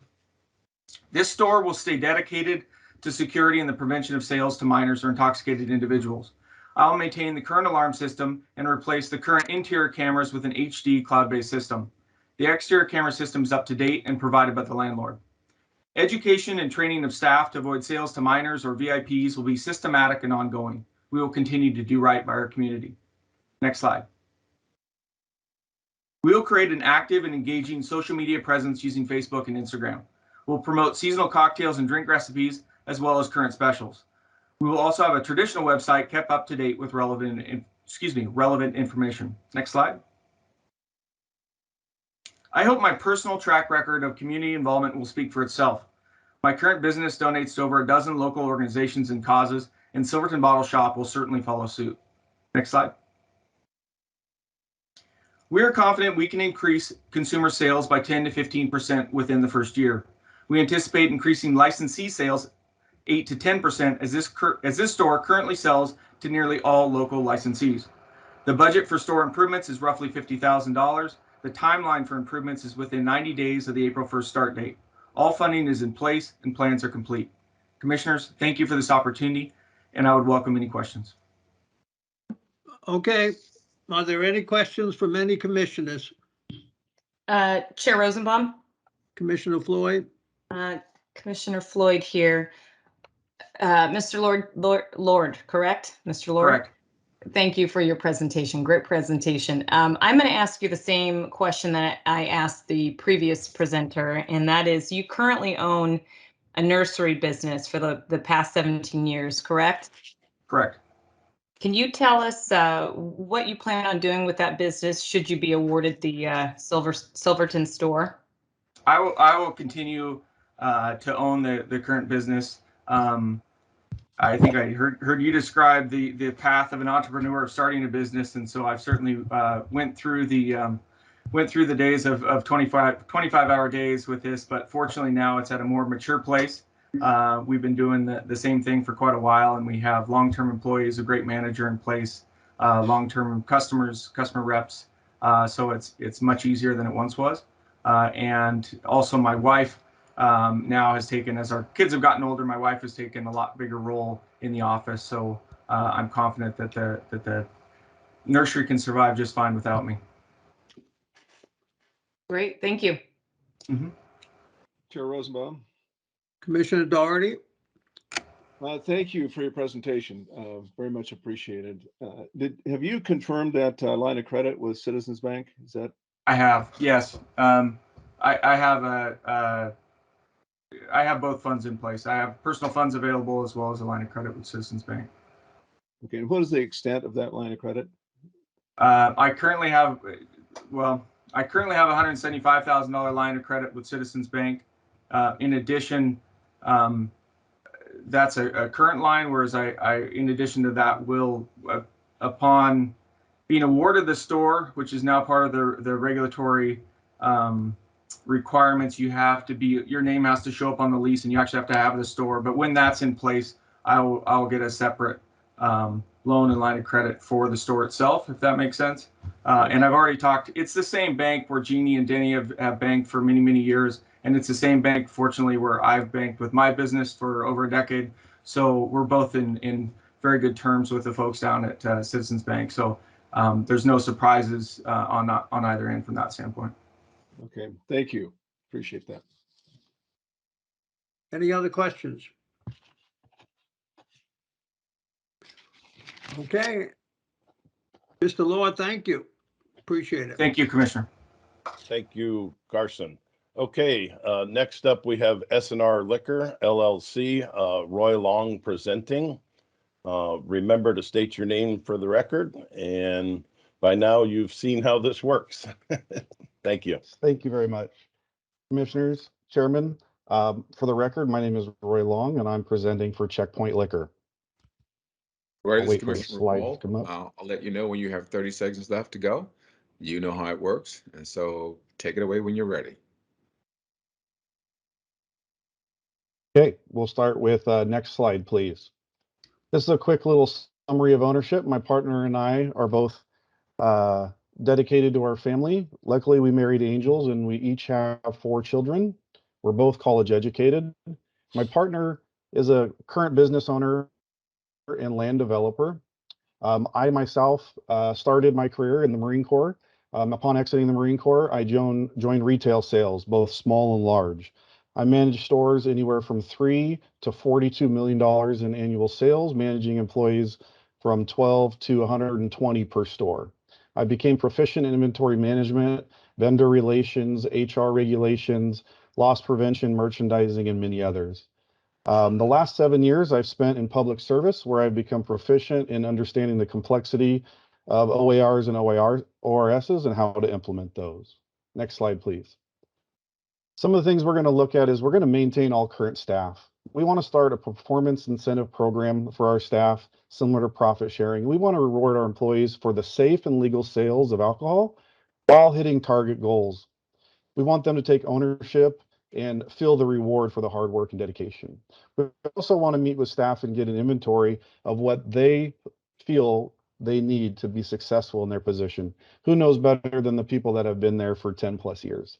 Our objective is not to flip the business on its head. We want to strengthen where we can and rely on our employees and assist in other areas. Overall, I will be on premises full-time, working a schedule alongside staff. Some of the changes we're going to make immediately are extending the business hours in the evening. We want to review and update our licensee order and delivery process, streamline where we can, make it easier for our licensees.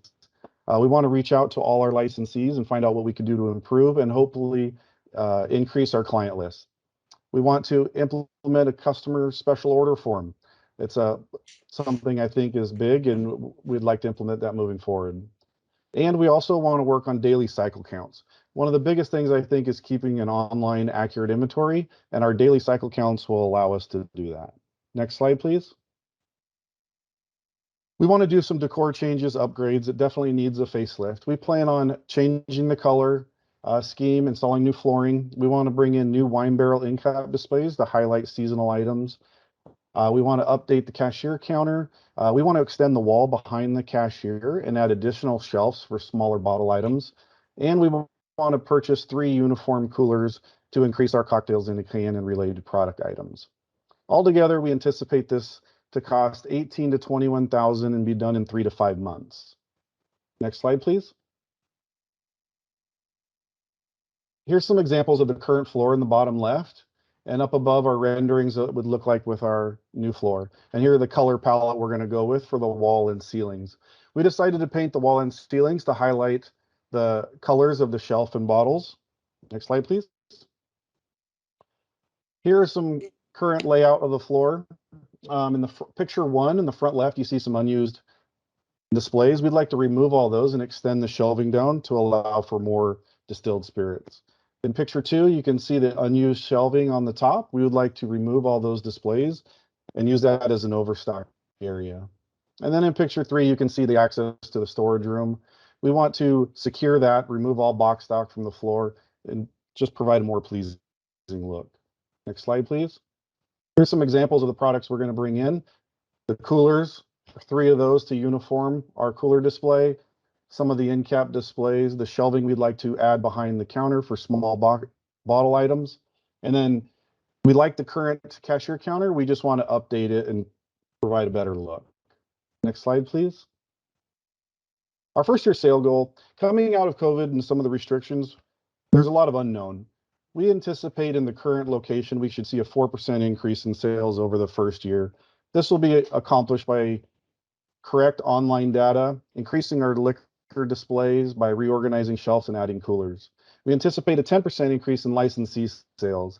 This will be achieved by streamlining licensee order and delivery process, providing more in-stock items for convenience to licensees, expanding our delivery area and adding multiple delivery dates, and reviewing and seeing what we could do as far as payment options for convenience. Increasing our client list would be a priority for us. Our main 3-year goal is to relocate the store.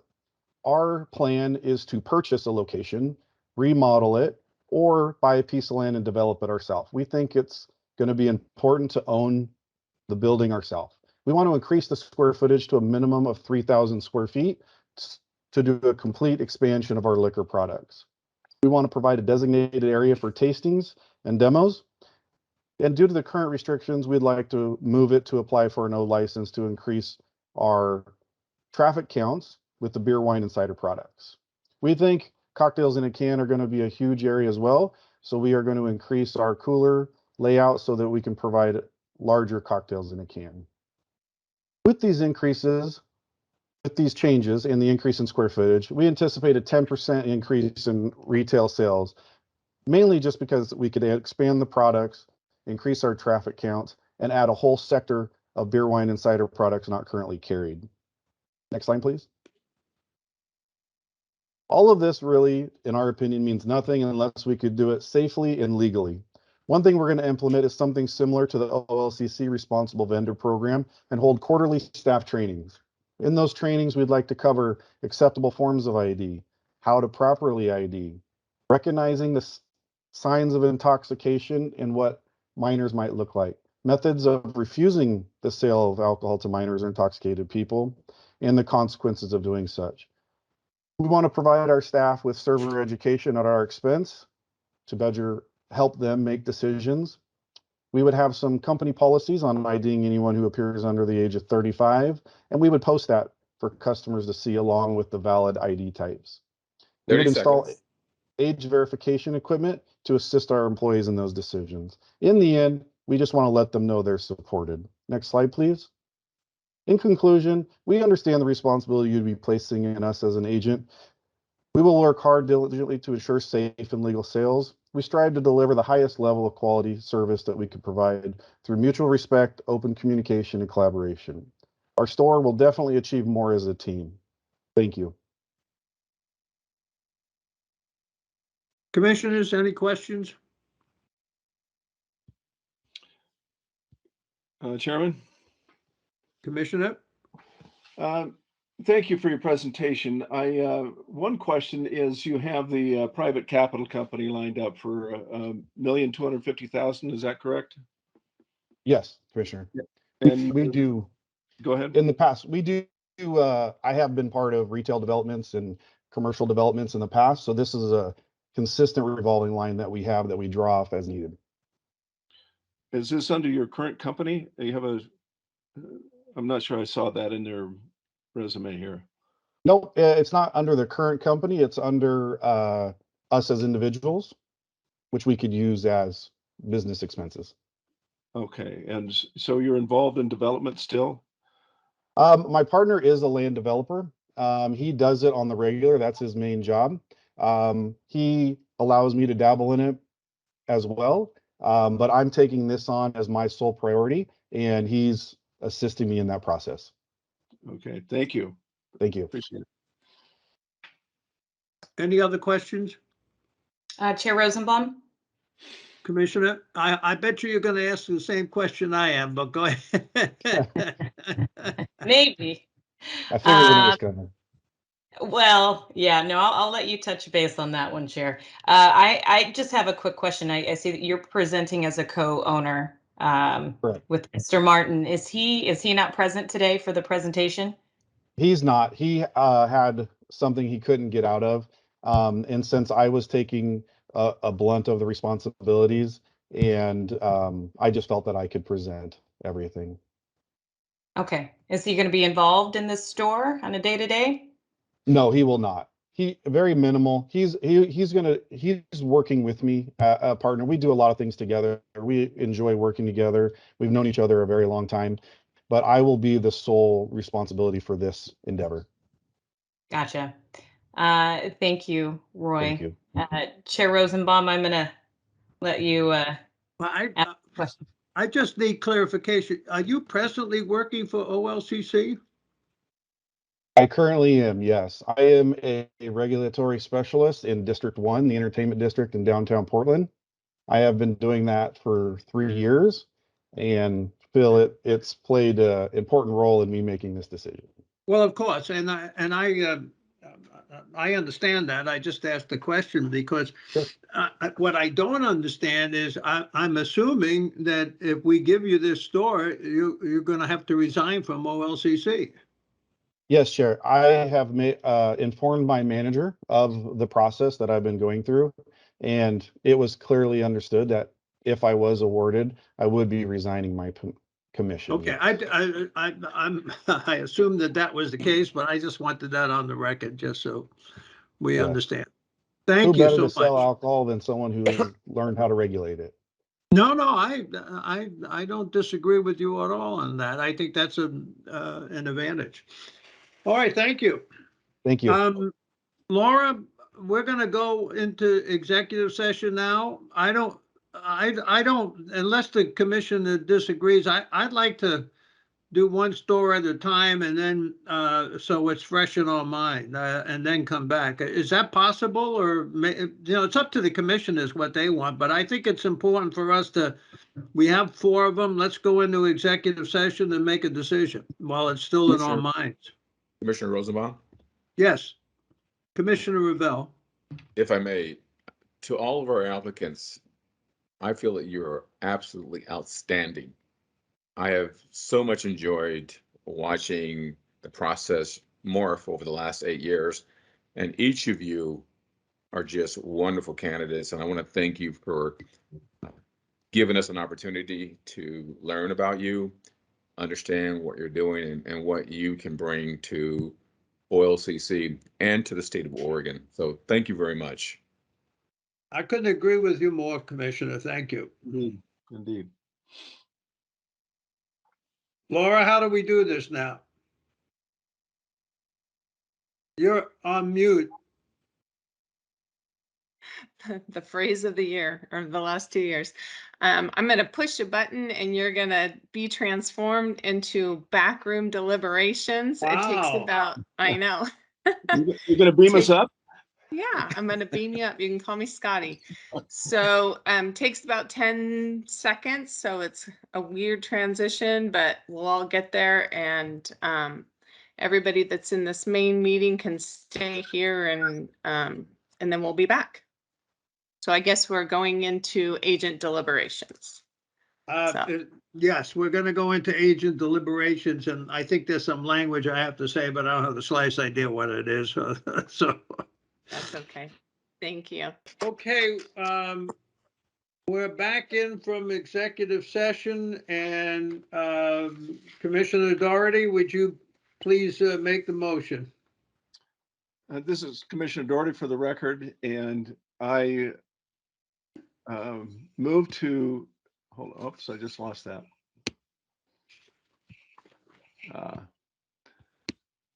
I move to appoint Andrew Dorn as the permanent agent, store 1008 Silverton, effective April 1st, 2022. Please take the roll. Commissioner Curran, Yes. Commissioner Doherty, Yes. Commissioner Floyd, Yes. Commissioner Japon Porter, Yes. Commissioner Miletus, Yes. Commissioner Raval, Yes. and Chair Rosenbaum. Yes. I want to thank all of the participants. Commissioner Ravel was spot on when he said you all were excellent. You were, we say that very honestly, and the choice was difficult. Thank you. Okay, we're going on now. We have store 1141 Salem North.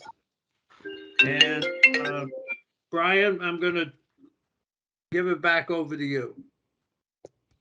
Thank you, Chair Rosenbaum, Commissioners. Again, Brian Fleming. This comes as a result. Second store is Salem North. This is Denny Stoll, retiring agent. We're going to move right into the presentations. The first one, Tesfu, if you would mind or wouldn't mind, turn on your camera and unmute. Fantastic. Thank you. Good morning, Tesfu. Please remember to state your name for the record, and you, Commissioner Revolt, may have a brief comment. Good morning, sir. How are you? Good. How are you, sir? Great. So just relax. We promise we won't bite. So you'll have 7 minutes. Once you're at 30 seconds left to go, I'll simply say you have 30 seconds. I'll let you make your ending presentation, and then we'll go forward from there. If someone asks you a question, we'll pause, let you answer those questions, and then start your time again. How's that? Understand. I'm ready. When you're ready, we'll go. Okay, let's go.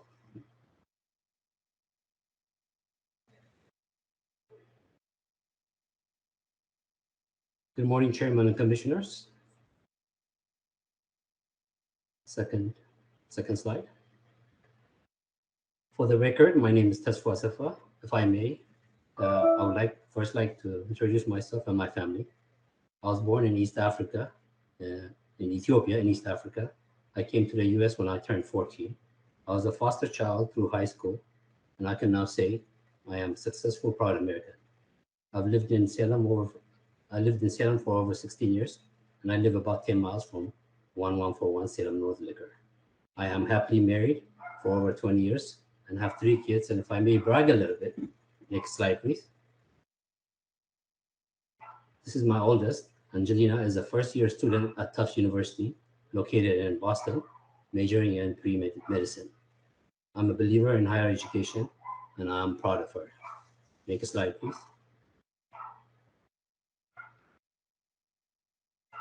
I have a degree in business management, and I also have an extensive retail record.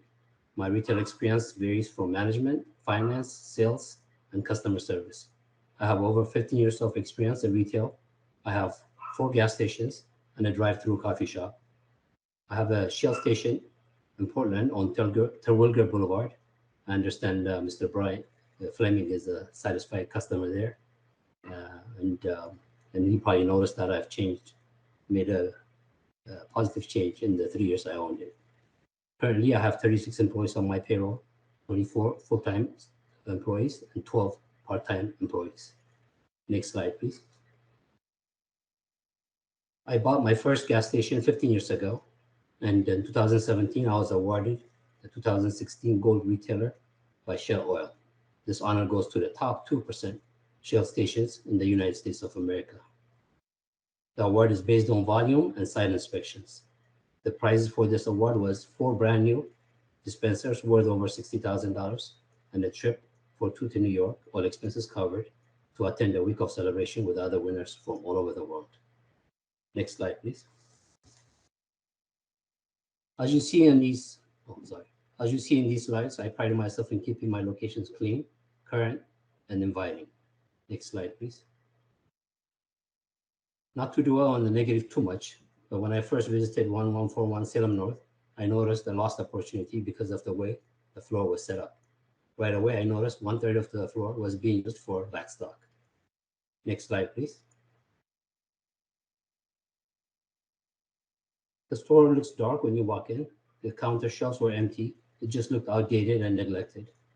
Compared to the liquor stores I visited that are nearby, the 1141 North Salem location looked like it was stuck in the 80s and it just needed a facelift. If I'm lucky enough to be appointed, my vision for these locations are as followed. Next slide, please. Updated cash counter with a good view of the store and merchandise. Next slide, please. New coolers, new floor reset, an inviting store with increased interior visibility for the cashiers. Next slide, please. New shelves and new paint creates a new, more attractive, exciting, and inviting environment.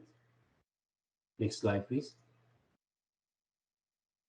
Optimizing the shelves layout gives the store better flow. Next slide, please. I would replace the outdated carpet with easy to maintain, natural, beautiful wood floors. Next slide, please. I would expand the I'll expand the nice sales floor. Next slide, please. As you see on this floor layout, if you notice on the left side of this floor plan is the current office. If I get an extension on the lease, I plan to eventually turn that office into a walk-in cooler. But keep in mind, the lease expires in 2025, less than 3 years. So that's my long-term plan. I see a lot of potential. Oh, next slide, please. I see a lot of potential in this location. On these slides, you see how I plan to expand the sales floor and increase sales by adding more merchandise on the shelves.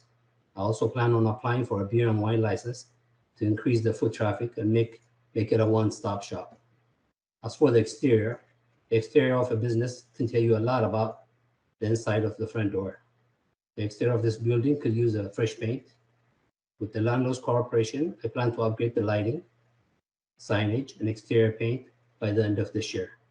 My ultimate goal for this location is to expand the store or move the store to a newer and bigger location. Next slide, please. As safety is a first priority, I will upgrade the safety measures within the first few months. The current security cameras need to be upgraded.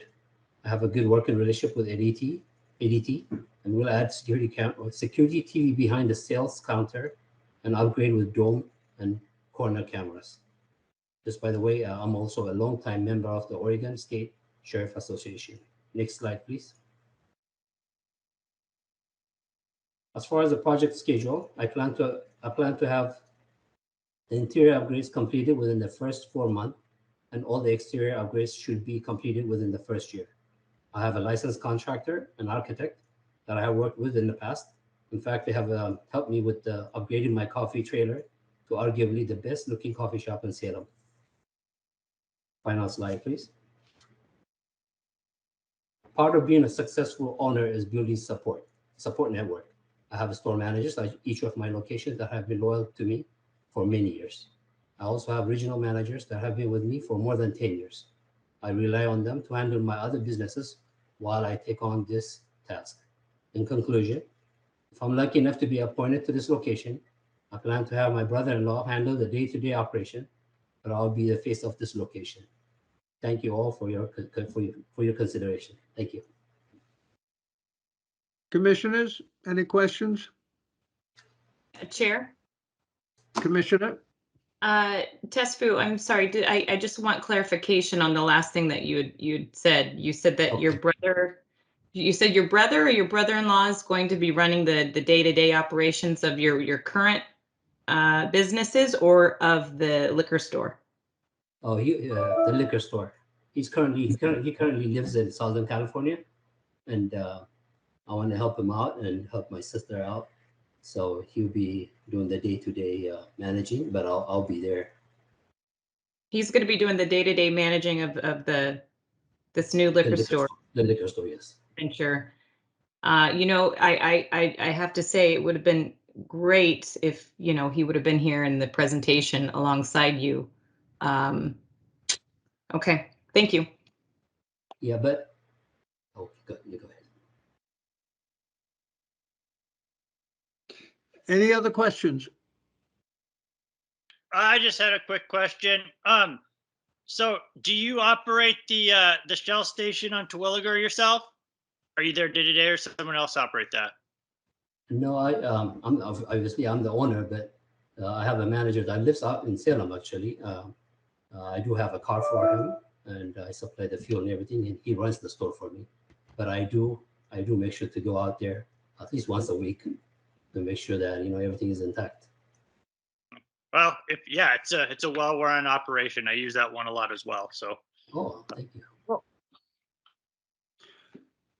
Okay, if there's no other questions, I thank you, sir. And Brian, you're back up. Thank you. Next up, we have Paul Carbajal. Paul, there you are. Here we are.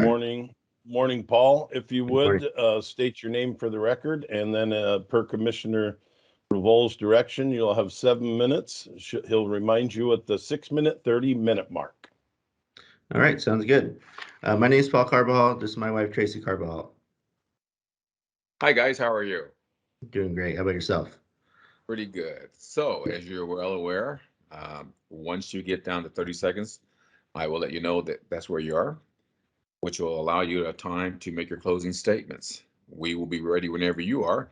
And if you're interrupted at any time by one of the commissioners, I'll put a pause on your time, and we'll not start it again until you're ready to go again. So whenever you're ready, we're ready. Sounds good. Let's do it.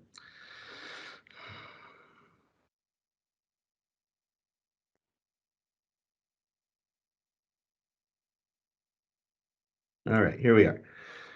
Chair Rosenbaum and fellow commissioners, thank you for giving us the opportunity to be here and present to you today. Next slide, please. Next slide, please. There we go. My name is Paul Carbajal, and this is my wife, Tracy. Together, we would like to be the next owner-operators of store number 1141, and we are here today to tell you why we are the best choice for the success of the store. Both of us were born and raised in Salem. Currently, we reside just 4 miles from the store with our 6-year-old twins, Wyatt and Malia. We know the area, the people, and the culture better than most. I have spent the last 8 years as a liquor rep for Young's Market, which is now RNDC. I spent these years learning the intricacies of the industry, as well as acquiring extensive product knowledge of all categories. I've called on North Salem Beverage from day one. Because of this, I'm well aware of the buying habits of the local consumer. My time working with the employees of the store has given me the opportunity to build and nurture relationships with each and every one of them. I've also been able to work closely with many of the on-premise accounts in town. Hi, my name is Tracy Carpal. I am a teacher here at the Salem Kaiser School District for the past 15 years. I am well invested into the community and intend to run a business that values on giving back. Both Paul and I have extensive customer service experience that will transfer into a liquor store setting to provide an unmatched shopping experience. Next slide, please. Now that you know a little bit about us, let's jump right into some numbers. Here you'll see a 2020 sales report for store number 1141. You'll see by the circled numbers that we've identified some categories in the store with immediate opportunities for growth.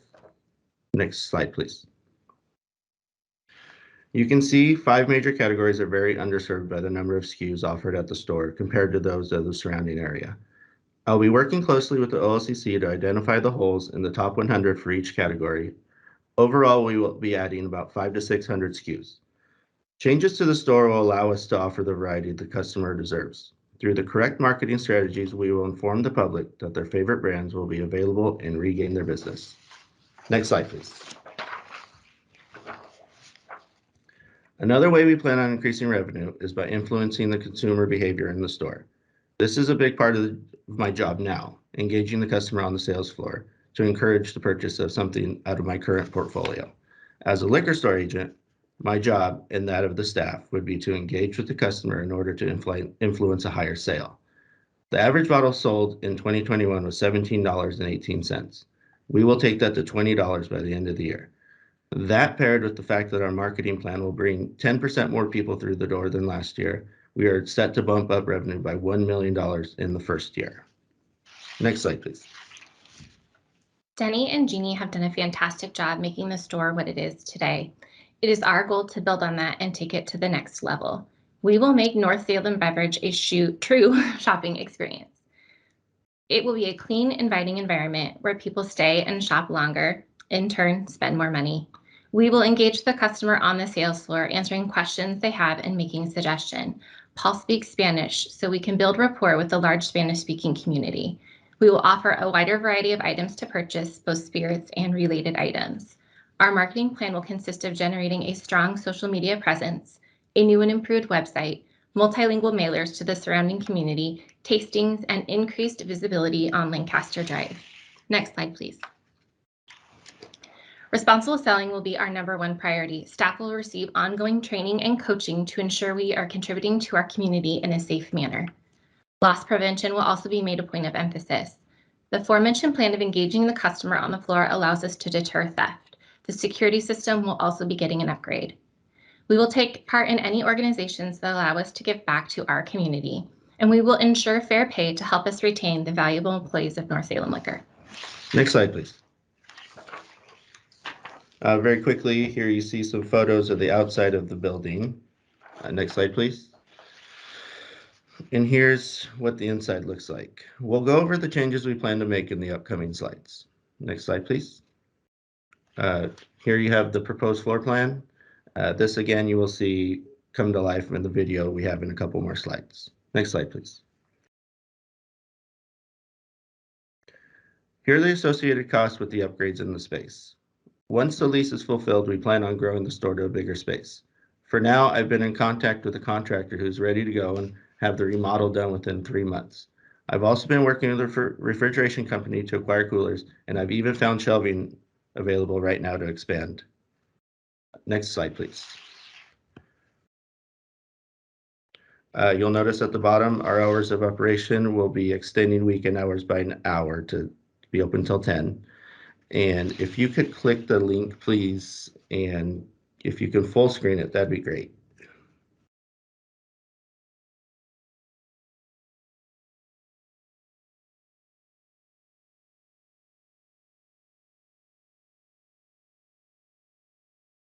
Here we are at North Salem Beverage. Welcome.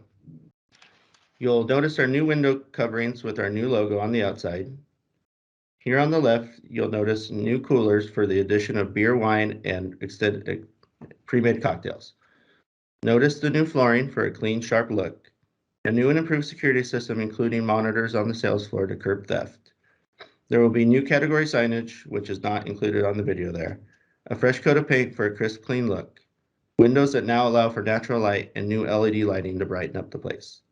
Check out our new modernized sales counter. All in all, improvements made will give us 120 extra lineal feet for liquor shelving. Not seen are the improvements we will be making to the back room to create an acceptable space for overflow, allowing us room for new items. Thank you for shopping at North Salem Beverage.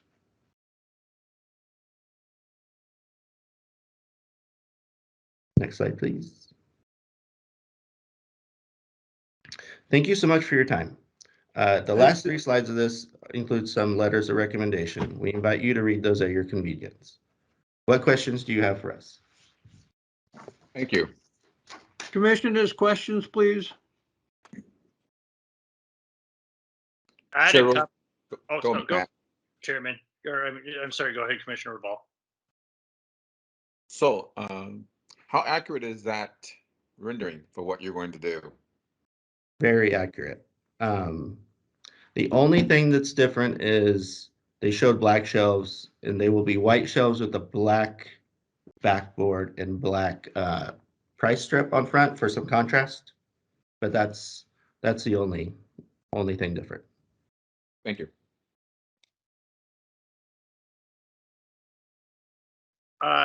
Chair, as Commissioner Milius, great. I think it's great that you're hitting the ground running. I mean, it's obviously you've been in the industry, so you know sort of the hurdles of getting these things up and operational. There's obviously supply chain issues, so it's great that you have already kind of hit the ground running and got your materials in order. And so you worked with Young's and Republic, is that correct? Yeah, still do currently. That's great. Yeah. And so was Salem your area? Yeah, for my entire tenure here, the last 8 years, Salem's been my hub for sure. So, and I've worked at that store closely. The beauty of the employees there at that store is they've all been there for an extended period of time. So I intend to keep it that way, and I have a great rapport with them. That's great. And so you go in and you'd be able to, you have the rapport with them, and you'd go in and you probably would keep them all, right? Oh, absolutely. Yeah, I need those guys. Yeah. And so are you both going to be working there, or or is it going to be a little bit of both?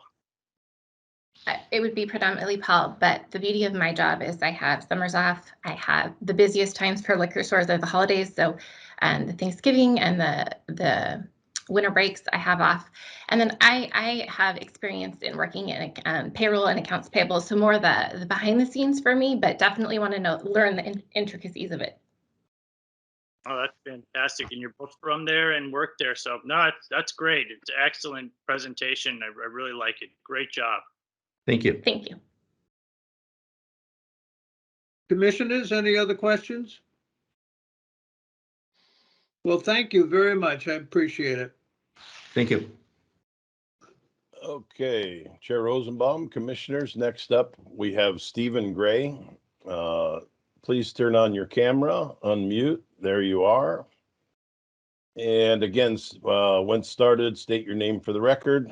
Commissioner Revolt. Okay.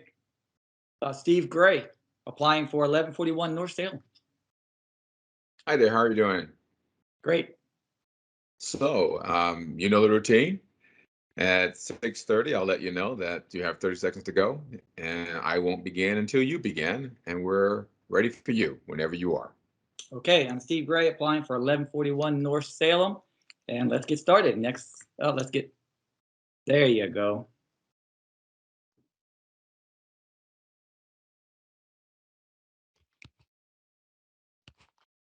Okay, I'm Steve Gray for applying for 1141 North Salem. Next slide, please. Okay, just a table of contents of the points that we're going to talk about in the presentation. So next slide, please.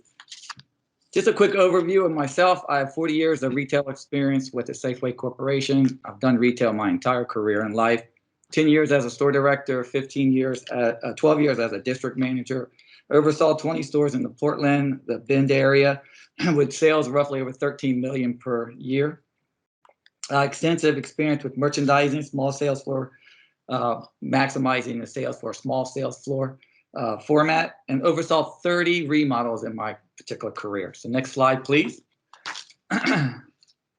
All right, these are my 6 pillars of customer service, but we really want to focus on the bottom 2, which takes this facility to the next generation. We're going to focus on digital customers, build website online for online sales, digital marketing, and we're going to do the social media. We're going to update, create a Facebook, Instagram, and Twitter accounts. So next slide, please. Got to protect the business, so we're going to focus on the service side of it, the greet, offer, take, have employees on the sales floor. We're going to update all security system and cameras. We've got to make sure employees understand proper and efficient cash drops, selling alcohol responsibly, and we're going to retrain everyone on protecting the inventory with best practices for receiving. So next slide, please. This is a SWOT analysis. Absolutely has a wonderful established staff, great clientele. Weaknesses, it needs to be modernized. There's no beer wine inventory, and it just doesn't have enough linear square feet for right now. Opportunities are in stock conditions, not maximizing orders to fill up the store, And we need to remove walls in offices to expand the sales floor. And the threat, the current owner has built a great relationship with employees and customers, so we may end up losing a little bit of customers for that reason. Next slide, please. Okay, sales strategy for the current location. We're going to update the interior, decor, shelving, and traffic flow. Maximize the tight sales floor space by removing walls and increasing shelving units. Store is currently under ordering, so we need to maximize all orders. We're going to increase the digital awareness of stores through social media, develop a website and online services, and the remodel to get the carpet up, remove the carpet to tile. It's going to take 20 to 40,000 is in the budget to get the store up and running. So next slide, please. This is the growing the bars and licensed restaurant. My son's going to manage this side of us, and we're going to offer incentive to staff based on license growth and retention and increased revenue in this category. So next slide, please. This is my 30, 60-day time and 90-day timeline. We're going to hold meetings with employees. We need, matter of fact, the store is understaffed. I've been in there several times talking to them. We need each and every employee to stay and be a part of the store change. We're going to update the break room, remove the walls and carpets and tiles, get it down to the concrete floor, polish them. I'm going to order new shelving and then order the beer and wine coolers for the back wall. We're going to set labor budgets to make sure we have staffing there at peak times of the day. And we're just going to do a nice update on all the computer security and accounting system in the store. In 60 days, we're going to partner with the vendor community to make sure we're carrying all the top items in each category. We're going to use SKUs and sales data. We're going to exterior facelift with a new signage out front. I'll show you in a minute. And we're going to update the checkout shelving and make it more modernized. And in 90 days, we're going to look at the ability to see what if it can fit in the budget for a delivery truck with advertised wrapping. And we're going to add a high-end wine cooler and liquor cooler and a humidor. And then we're also going to meet with every potential licensee in the next 5 miles to see how we can help them. Next slide, please. Okay, this is the current hours of operations. We're going to maintain that for right now until we can get staffing up to speed. Next slide, please. This is proposed exterior. We're going to update the sign to say liquor, beer, and wine. We're going to give it some decor on the front to make it look modern. And next slide, please. This is the proposed interior. I had this drawn up. We do actually have the prints to get going. We're going to take the linear square footage from 145 to 206. We're going to add 25 square feet of beer, chilled beer, and wine, and we're going to add 8 feet of wine. So this plan can be put in place right away. So we're ready to go. Next slide, please. Okay, this is proposal. Carlson Custom Renovation has already been down, wrote the proposal. We're ready to go. They are geared up. When given the green light, they'll pull the permits. And this is exactly how we're going to build this. We're going to remodel this facility here. Nice little beer cooler in the back. You'll see with the added gondola. All right, next slide, please. Here's the current interior. As you can see, it needs updating. Next slide.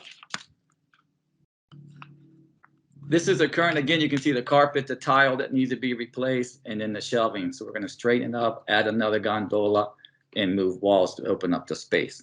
Next slide, please. The proposed interior, as you can see, it's clean displays, full shelves, clear signage. But I'm going to go with the polished concrete floors. It's just a more modern look in today's environment as we build stores today. First thing we look at is the concrete floors. So next slide, please. Here's a proposal for the beer and wine coolers, a contemporary decor with a high-end lock cabinets. It's just going to give it a new look. Next slide, please. Okay, the sales is the future of this facility is not its current location, but the future location. I've been able to have an LOI for the Village East Center. There's a new pad. It's going to be 4,500 square feet. I wasn't able to get that finalized until yesterday. Otherwise, it would have been put in my presentation. But with the new facility, we're going to add, it's going to have additional parking for customers and curbside pickup. It's going to offer extensive local selections for wine, beer, and liquors by adding a high-end wine cellar, a walk-in beer cooler, top shelf liquor display cabinets. We're going to build a bullpen checkout so customers can get in and out, easy checkout. 30 seconds. upgrade the break room and for the employees. And we're going to build a tasting area for local vendors for weekly tastings, which is the future of the generation. Next slide. Please. Next slide, please. This is my family. My wife, my son's going to help me with the business. My other two are going to do the digital side of the business for us. Next slide, please. Thank you so much. And if you have any questions, please let me know. Please conclude. Make your closing statement. Great. Okay, so thank you. So the future of this facility is not the current one. We're going to update it and remodel it because we have 3 years on the lease. The new pad will take about 12 to 18 months to get fully up and running. So it gives us time to get in here, build the business, change it out, and get ready to move to the new site. 4,500 square feet is probably the perfect size to do everything we want to do to make it a one-stop shop. Thank you, sir. Thank you. Commissioners, it's open for questions.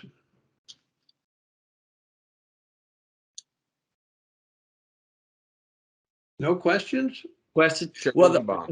the new Rosenbaum? pad. It, Oh.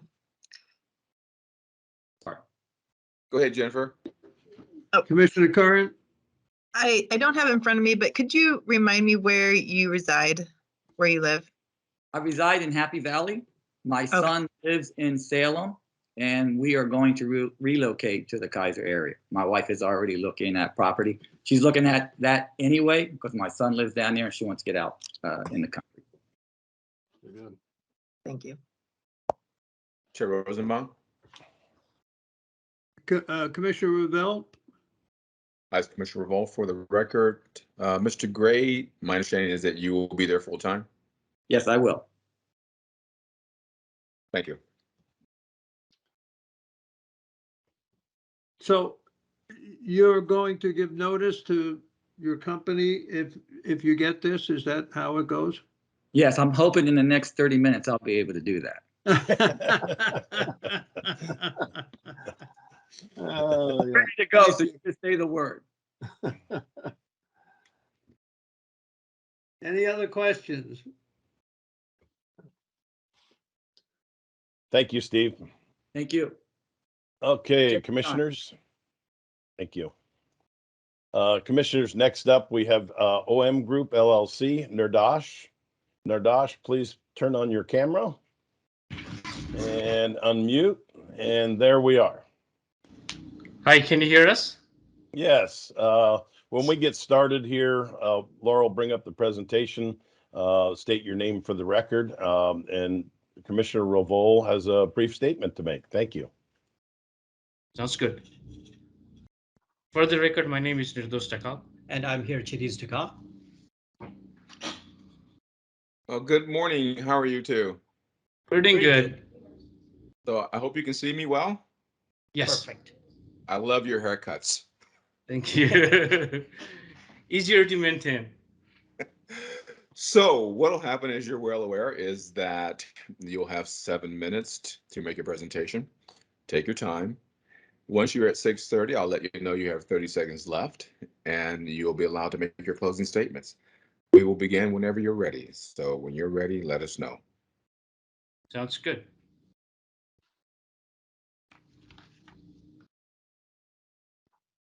Good morning, I'm Nirdosh Takal. And here I'm Chidis Takal. We are brother as well as partner on this endeavor. Our other partner, Anita, who is also my sister-in-law, is not able to attend today.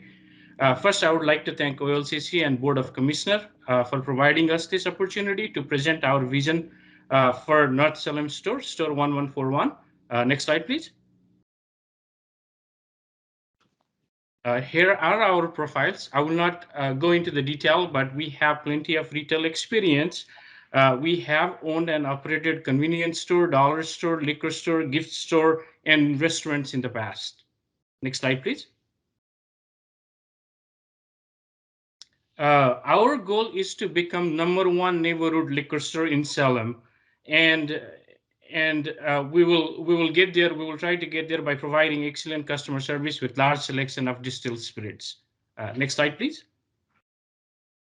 Our approach will be continuous improvement meaning we not only will make the wholesale change at the beginning, but we will also implement a process where we will identify opportunities to be worked on.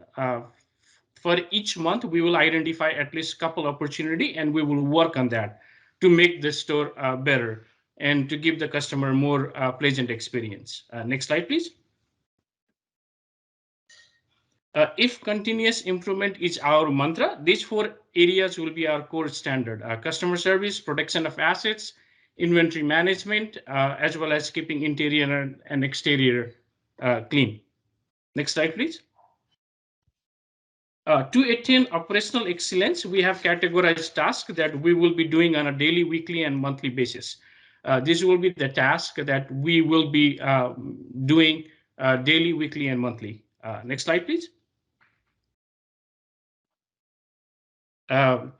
To better manage the inventory, we have identified 4 key areas where we will work on: dynamic inventory control, effective merchandising, increasing inventory turnover, as well as regular communication with OLCC and the vendors.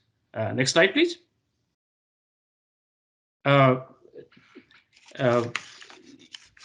Since we will be working as an agent of the state, it is imperative for us to come up with some kind of plans to have a better state assets protection. The strategy includes, but not limited to, plans for protecting, monitoring, as well as response for the store. Next slide, please. Safety and security is our #1 priority, and we will implement rules and regulation to protect our customer, employees, stores, and we will reach that with the involvement of our community. Next slide, please. These will be our 4 strategies to mitigate, plan for theft and sales to minor. We will be proactive on customer service. We will have signs. We will be using technology, as well as we will be involving with community and law enforcement partners to make sure that the theft and sales to minor does not happen. Next slide, please. We will have a full-fledged growth strategy. All options will be on the table, and we will be implementing all of these strategies to increase the sales of the store. Last year, I looked at the sales projection, and it went down a little bit. So for us, growth strategy is a key, and we will be implementing all of these. Next slide, please. We have started working on creating the website. It is not ready, but work in progress. The website allows retail to shop for anything in the store. Customer can place a bottle of liquor in the cart, but they must need to come to the store to pay. The license itself button is for bar and restaurant. It's similar, but it has a discount for the licensee. Next slide, please. This is the Facebook page that we have created. We have not shared it, but it's ready to go. Next slide, please. This is the sample Instagram post for the store. It's again ready, and it's ready to go as well. Next slide, please. This will be the proposed hours. We are planning to open from 9 a.m. to 9 p.m. 6 days a week, and 11 to 7 on Sundays. Depending on the sales and depending on the traffic, we will increase the timing to 10 p.m. if needed. Next slide, please. This is the floor layout plan that we are envisioning. We will be moving the counter. We'll be adding 1 extra aisle. We will be getting the walk-in cooler and so forth. Next slide, please. This is the 3D diagram of the same floor plan. We will have walk-in cooler, extra aisle, and the back space and so forth. Next slide, please. We will be doing the wholesale change to the store. We will be painting the store interior. We will be adding the lighting inside and outside. Right now, it looks a little dark. We will be completely getting the new shelves. We will be adding the walk-in cooler. We will be getting the new counter as well, new delivery van. There will be new website, new Facebook, Instagram post. It will be a one-stop shop, and we will be adding plenty of signs as well. Next slide, please. In the exterior side, we will be adding the neon light, open sign. Right now, where there is the signage, we probably will put the history of beer and history of other products on the left-hand side where the wall is empty. We will work with the landlord to see if we can do something out there, maybe paint, maybe have some graphic paints and so forth. But we will be making exterior changes. For the interior, we'll be adding the walk-in cooler, and we'll also be adding the wine chiller as well. Next slide, please. More interior change. We'll be adding the new shelves. This will be the gondola shelving with dark laminate. There will be a new counter. We'll paint the inside wall with the whiskey color. Next slide, please. 30 seconds. We will be adding the frame on the top of the wall to make the store more welcoming environment. Next slide, please. This will be the possible schedule among 3 of us. Next slide, please. And we believe that people with passion can change the world for better. And we believe that we have commitment, passion, and vision to change this store.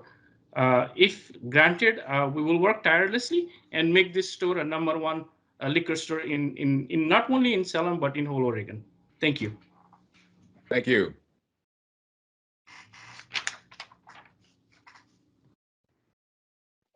Commissioners, any questions? Chairman? Commissioner Doherty. Yes, thank you. Thank you for a great presentation. Very well done. I just have one question. Will you be leaving your current job with Providence to take over the store? Right now, the plan is to switch to a part-time position, and I have already talked to my seniors for that. The plan is to work 3 days a week, and right now the plan is for me to work 3 days a week at the store. I'm planning to work Sunday, Monday, and Tuesday in the morning, and then I'm planning to work Wednesday and Thursday in the afternoon. So I'm planning to work 5 days, but 3 days in the morning, and I will be right now the plan is to work part-time employee in the Providence. But if needed, I will be willing to move to resign that position. But the good thing is, we have 2 other partners, Katish and Anita, who has a lot of experience, and they will be actively involved in this store as well. Yes. Great, thank you. Appreciate that. So who's going to be in the store full-time? So we all, if you take a look at the slide, we all will be working 40 hours a week. I will be working 3 days, 3 days in the morning and 2 days in the afternoon. Katish will be working 2 days in the morning and 3 days in the afternoon, and Anita will do the same. So one of us will be at the store all the time. I will be there at least 3 days a week in the morning and 2 days in the afternoon. Chair. And so you're currently living in North Salem? No, I live in Tigard, and Katish lives in Wilsonville. Oh, okay. All right. Never mind.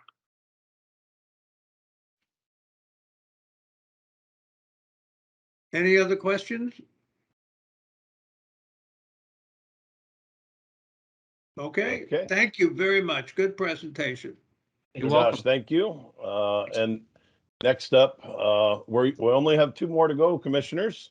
Karush, Shirin, would you please unmute and also turn on your there you are, popped right in. So real quick, I'll just do the normal stuff.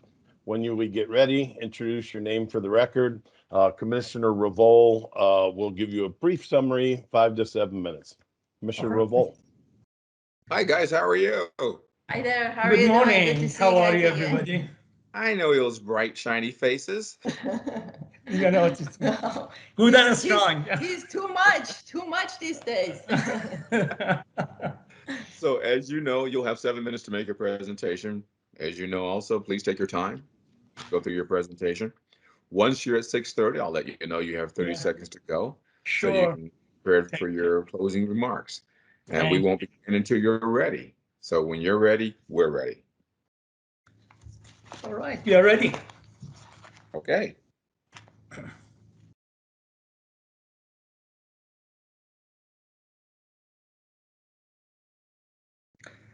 Chairman Rosenbaum, commissioners, and all CCS staff, thank you for the opportunity to be here today. For record, I'm Kura Shiran, and this is my wife of 21 years and business partner for over 30 years, Lauren Jaffe. We reside at 8885 Southwest Shackler Drive, Tigard, Oregon 97224, for the past 15 years. Next slide, please. I have over 24 years in management and retail experience, which includes Starbucks Coffee and Torfazione Italia, and 14 years owner and manager of my 2 restaurants, Shiraz in Tiger and Piatino in Pearl District. For the past year and a half, I've been working with Federal Express. And I have over 40 years of experience in customer service, in retail, bar, and restaurant management. And for the past 2.5 years, I have worked with several liquor stores in Southwest Portland, Lake Oswego, Mall 205, and Wilsonville, Oregon. Next slide, please. This is the outside look of Salem North liquor store today. Next one, please. And this is the current sketch of the store with lots of unused rooms and wasted spaces. Next one, please. And this is current inside sketch of store with very limited shelving space. Next one, please. This is our vision to remove all the partitions and increasing the retail area. Next slide, please. This is a future inside sketch of the store with lots of square footages added to the sales area. Next slide, please. This is a new floor plan of the store. And next slide, please. This is current look. This is a current inside look of Salem North liquor store. Next one, please. And this is another one. Next one, please. This is what our vision is. Contemporary, bright and spacious store with new LED lighting, a stained concrete floor, high ceiling with exposed HVAC ductwork. Would you please, next slide, please. Raw steel shelving with anti-slip paint, wide range of mixtures, condiments, wines, tobacco products, and humidor for cigars, for convenience of customers to be one-stop shop. Next slide, please. By having extended hours versus the competition, this will set us apart. Make shopping more comfortable equals longer shopping times equals more money spent per visit. Build display experience through top-line merchandising. Salem North liquor store estimated sales would be for the first year 4.5, third year 5.5, and fifth year 6.5 million. The potential impact on other liquor stores is significant. However, I'm targeting the new growth portion of each store below and not looking to steal their business and customers. Customer service and convenience will likely drive the majority of our business earned. Next one, please. Our business model is to be a customer-centric driven sales organization focused on creating a safe and profitable environment for our customers to shop. For convenience of the customers and one-stop shop, we would like to be non-exclusive store. How to become the best liquor store in Salem? The 5 initiatives are: 1, customer shopping experience; 2, customer service; 3, control to minors; 4, knowing our customers; and 5, marketing and advertising. Next slide, please. Our short-term goals are make Salem North Liquor an inviting and consumer-friendly space, increasing the sales before end of financial year, add more variety of liquor, spirits, beer, wine, and mixers, adding 3 new POS systems for comfort of retail and wholesale customers. Our long term is with the permission of and under supervision of OLCC Salem North Liquor to change the shelvings to bigger, taller, and more spacious units for more SKUs, increasing the business and hiring more employees. Next one, please.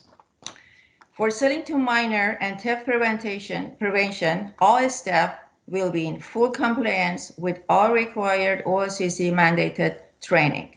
And next slide, please. And again, the next slide, please. For marketing and advertising, we will develop interactive store website with shopping cart for licensee sale. Launch social media campaign to leverage consumer connections and draw people to this store. Daily posts on social media for specials, new products, products information, and cocktail ideas. Next slide, please. I would like to thank Mr. Todd Holden, of Portland Center Liquor, Barry and Greta Creamy of Lake Oswego, and Mall 205 Liquor. Next slide, please.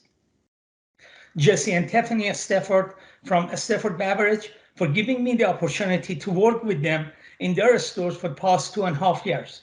And they have been gracious to write us a letter of recommendation, which we greatly appreciated. Next one, please. As well as my two landlords for the past 15 years, Mr. Lance Killian and Mr. Robert Sachs.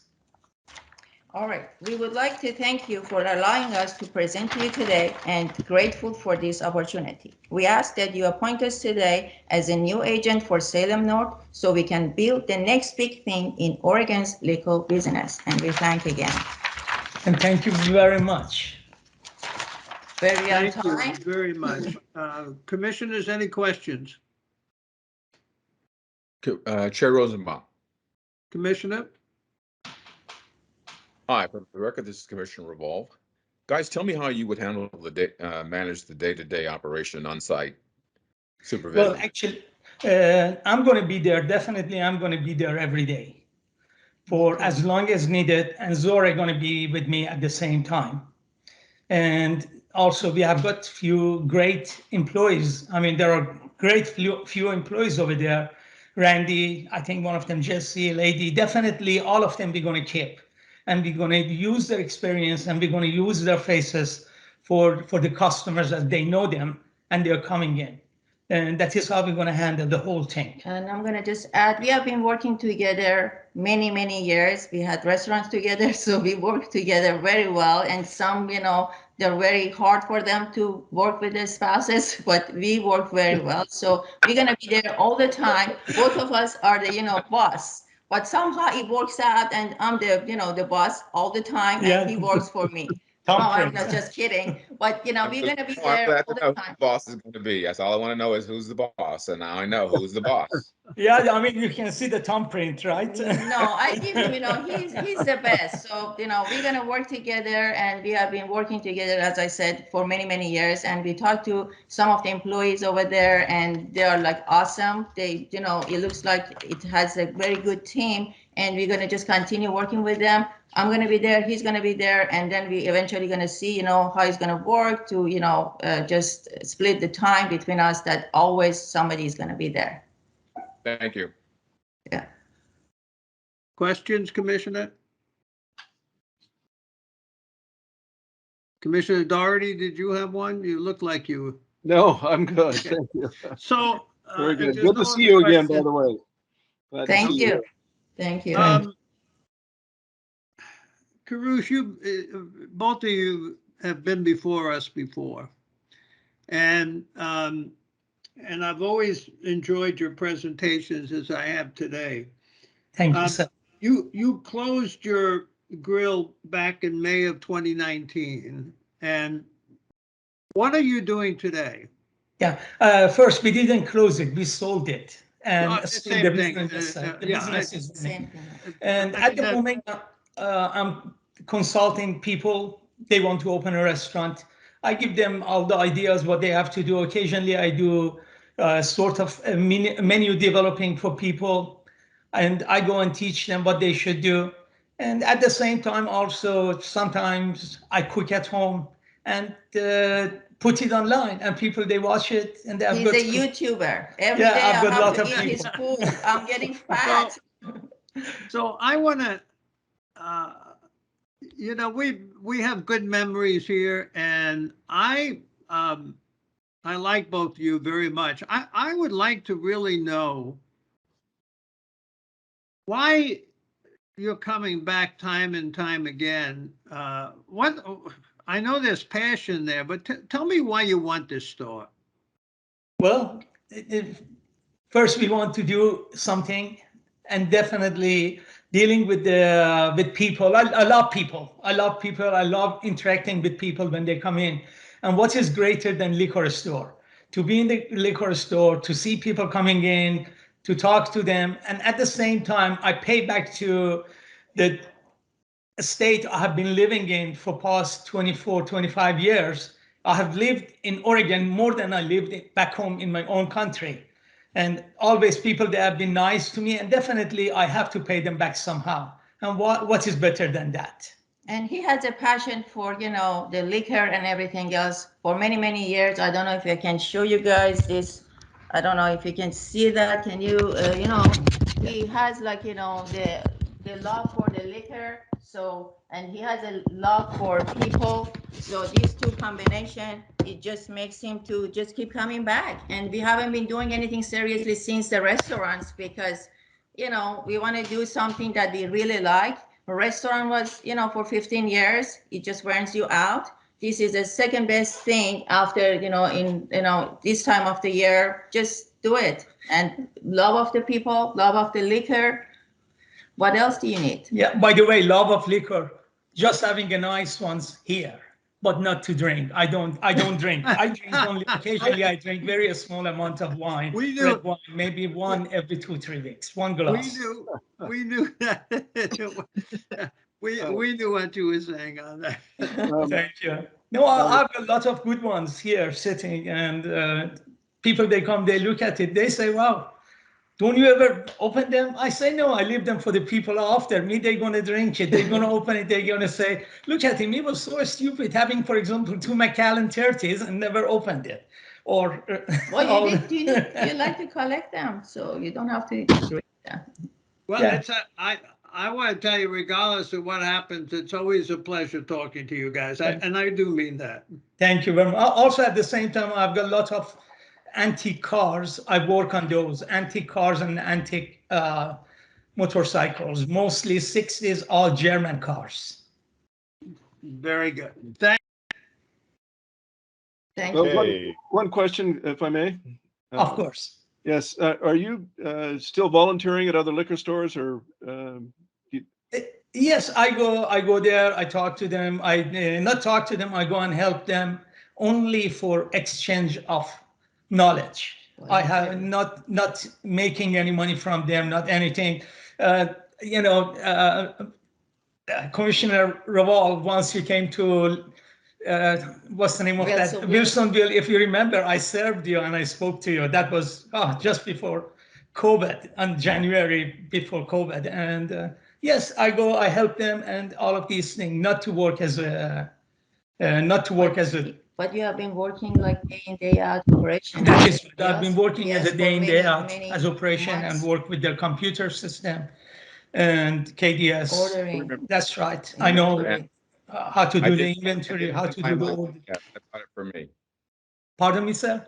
Didn't buy mine from my friends. I bought it for me. Oh, well, that's good. Why not? All right. Thank you. Well, Thank you. Thank you. Thank you. Let's keep on Okay. going. Bye-bye. Thank you very much, Commissioners. Chair Rosenbaum, Commissioners, our last presentation is Derek Sims.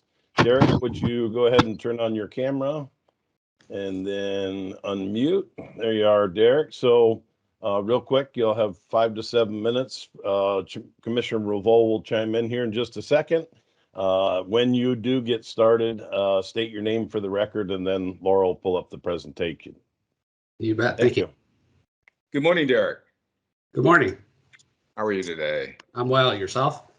I'm fine. So you're relaxed. You're ready to go. You know what you're doing. So it is going to be all you. You're going to have 7 minutes, and at 6:30, I'll let you know that you have 30 seconds to go, so you can be more than ready to make your closing remarks, and we'll be ready whenever you are. Sounds good. Thank you.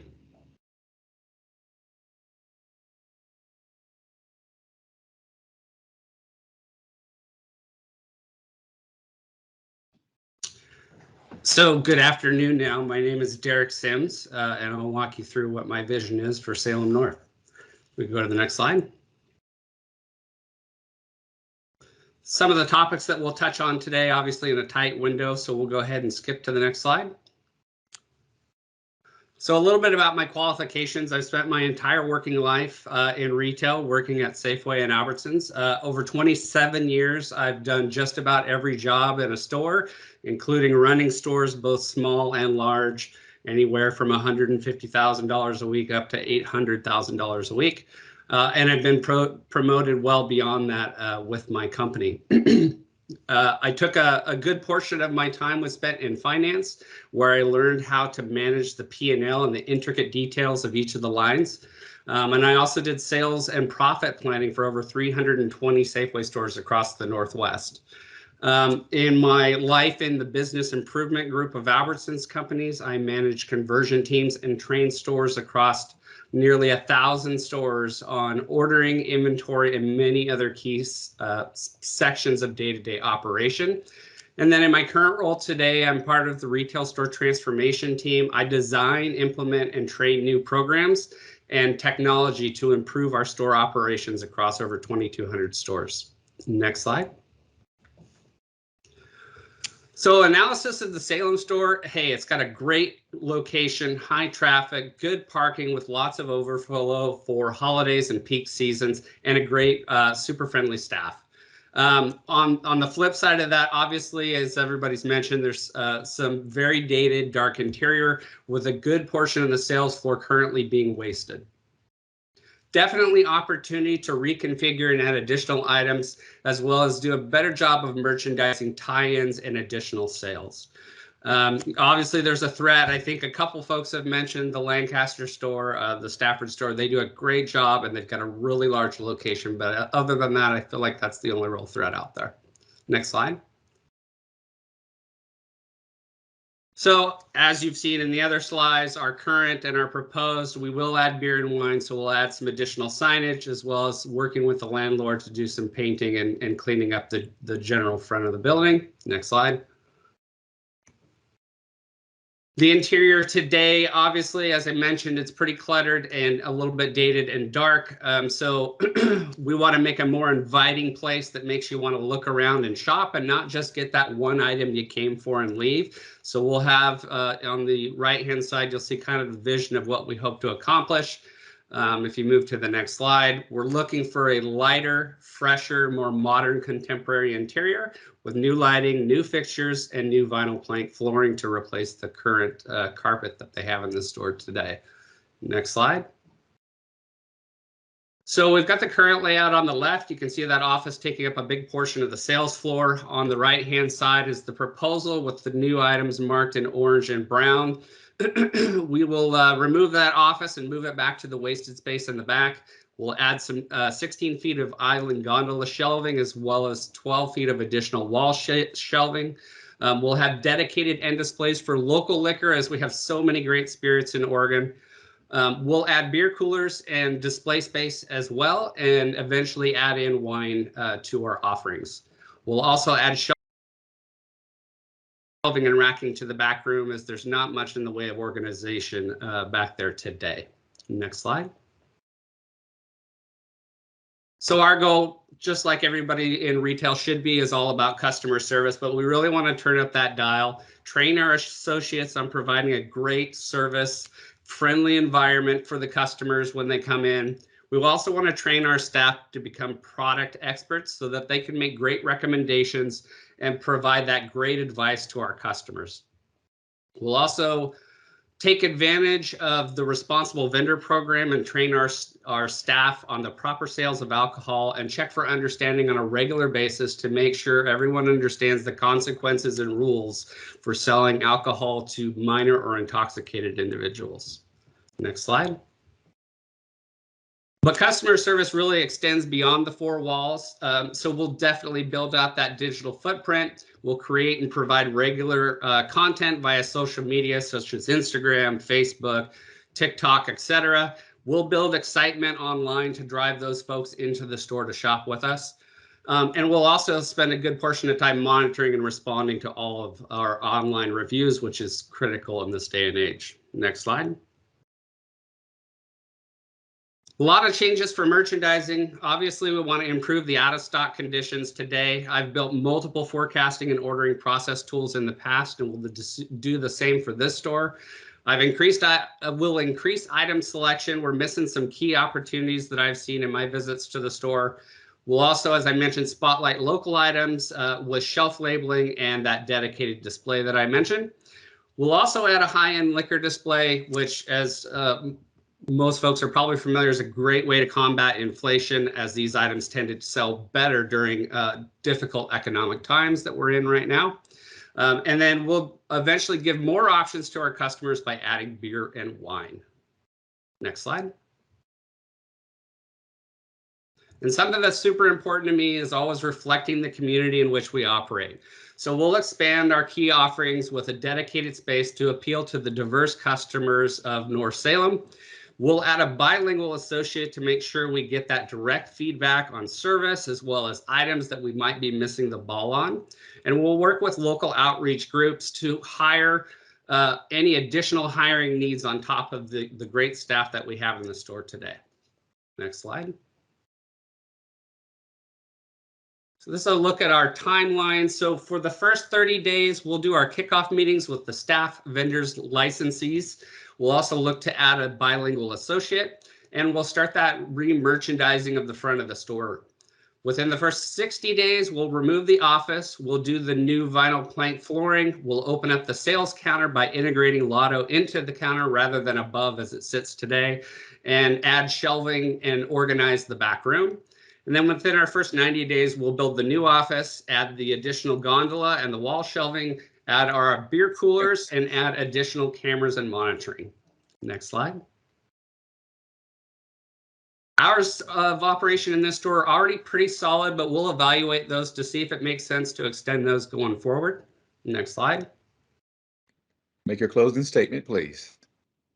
Yep, if you can skip to a couple more slides, down to 17. Thank you so much for your time. Appreciate being considered and look forward to the decision. Thank you, Derek.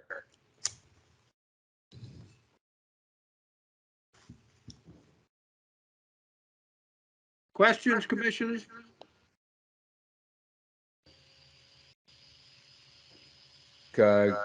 Rosenbaum.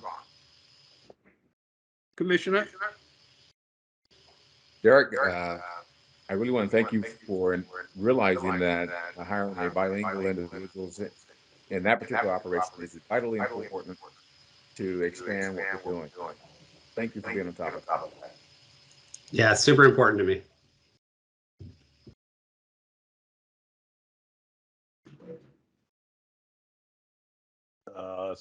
Oh, there he is. Any other questions, commissioners? I'm sorry? Oh, any other questions from commissioners?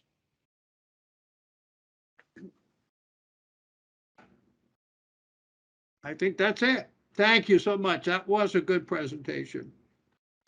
Thank you. Thank you.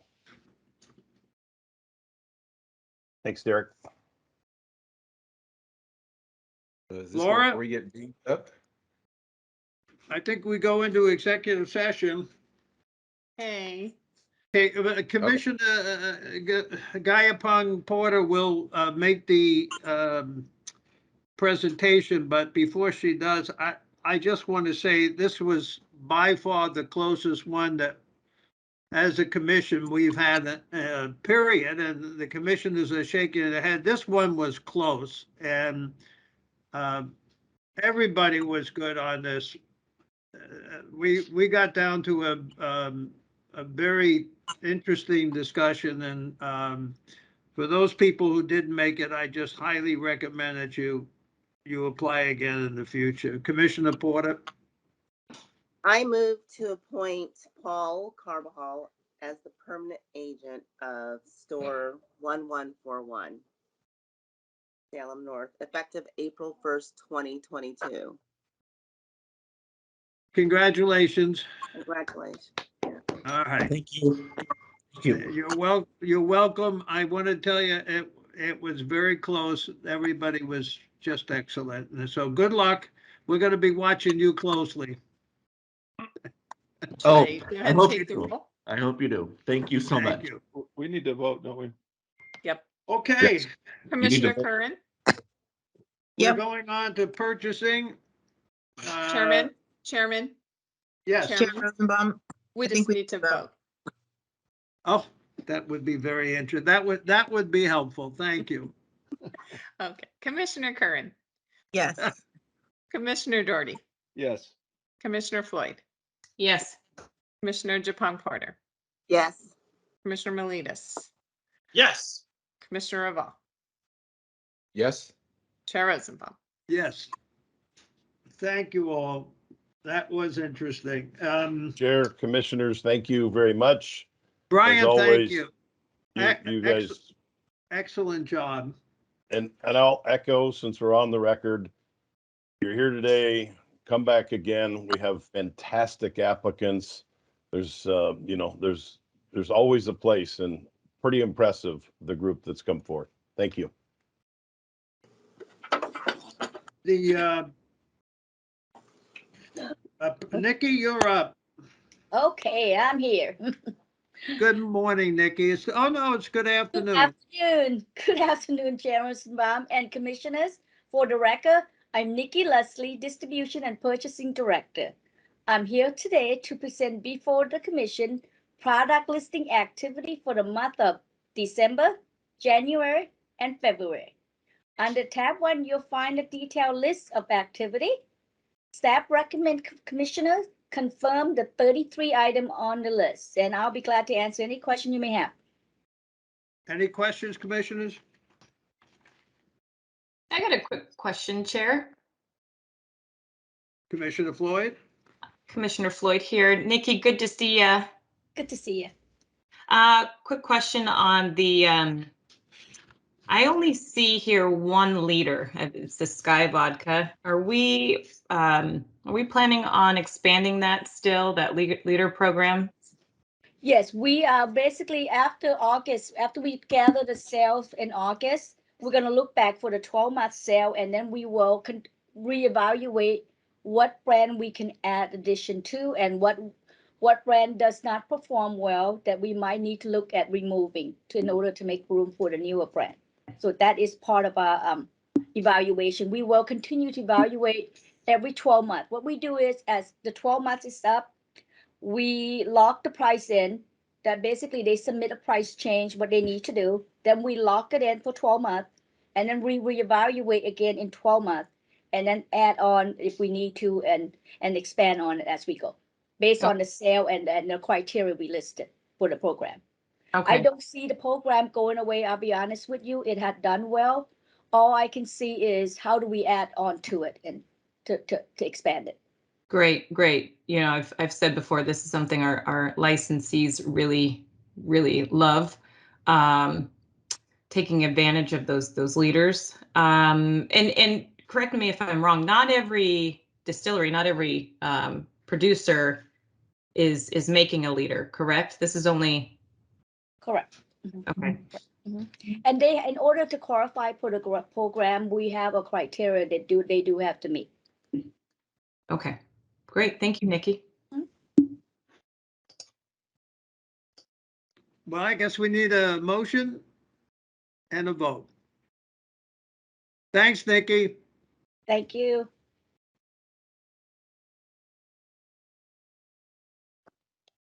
Chair? Commissioner Floyd.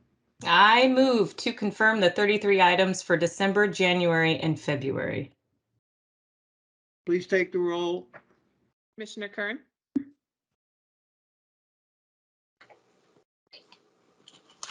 Yes. okay. Commissioner Doherty, Yes.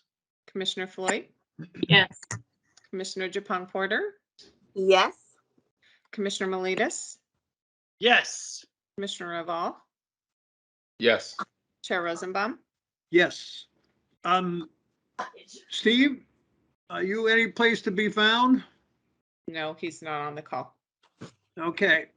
Well, Commissioners, any last comments or thoughts before we adjourn? Chairman, we have a few more items on the agenda, actually. Where is it? I don't, I see. I'm sorry. That's okay. It's one of these things where I got a front and back page on it. That I'm not going to say whose fault that is. We have a warehouse update from Chris. Thank you. Chris, are you on? Good afternoon, Chairman. Good afternoon, Commissioners. Can you see me? I can see Yes. you. Excellent. Thought I was going to get out of this for a month. So Well, I thought you apologize. were too.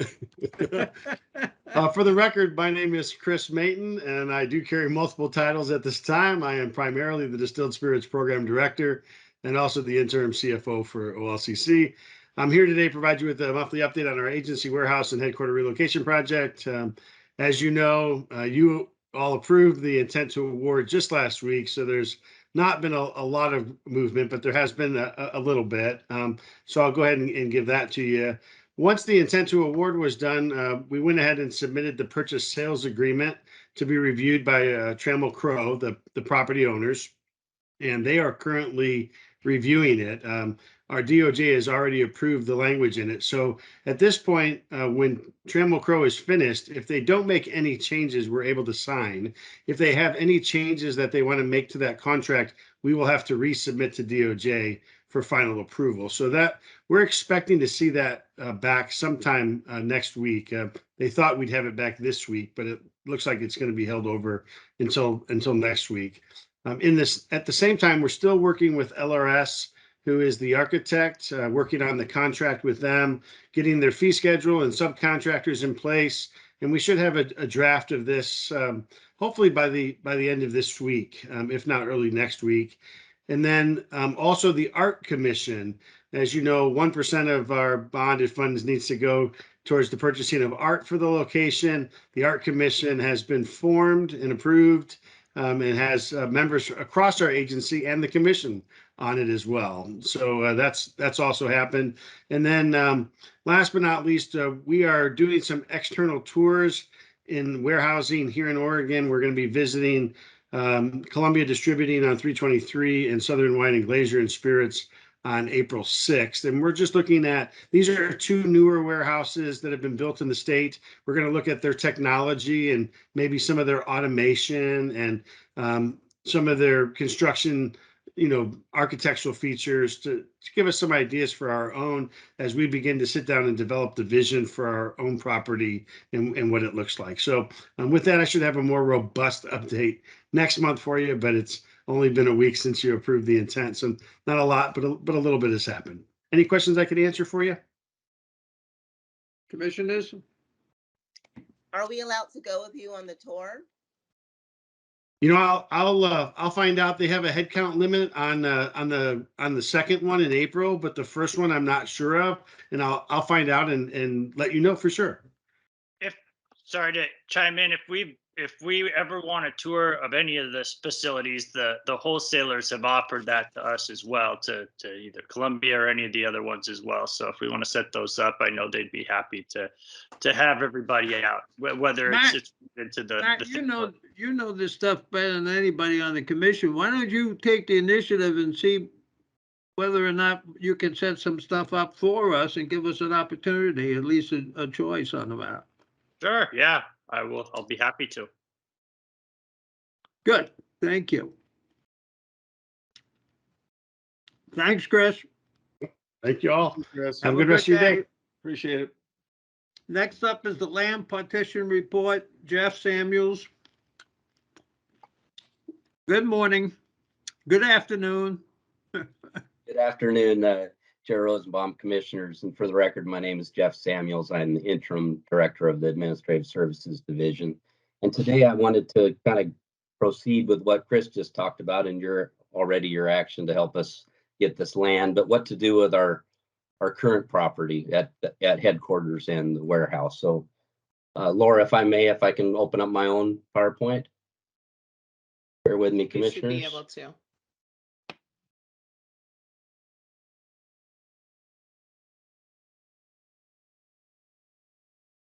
Can you all see that? Yep. Yes, we can. Okay. So a little history. This is a aerial shot of our headquarters property off McLaughlin Boulevard. This is our headquarters, our warehouse.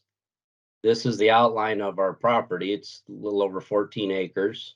This whole, both the red and the turquoise color. The property is kind of divided here along this line, which is Johnson Creek, which you may be familiar with.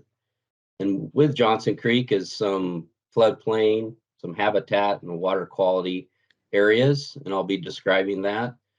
We've had a long-term history. So, we bought this property, OLCC did, in the early 1950s, and we started the operation.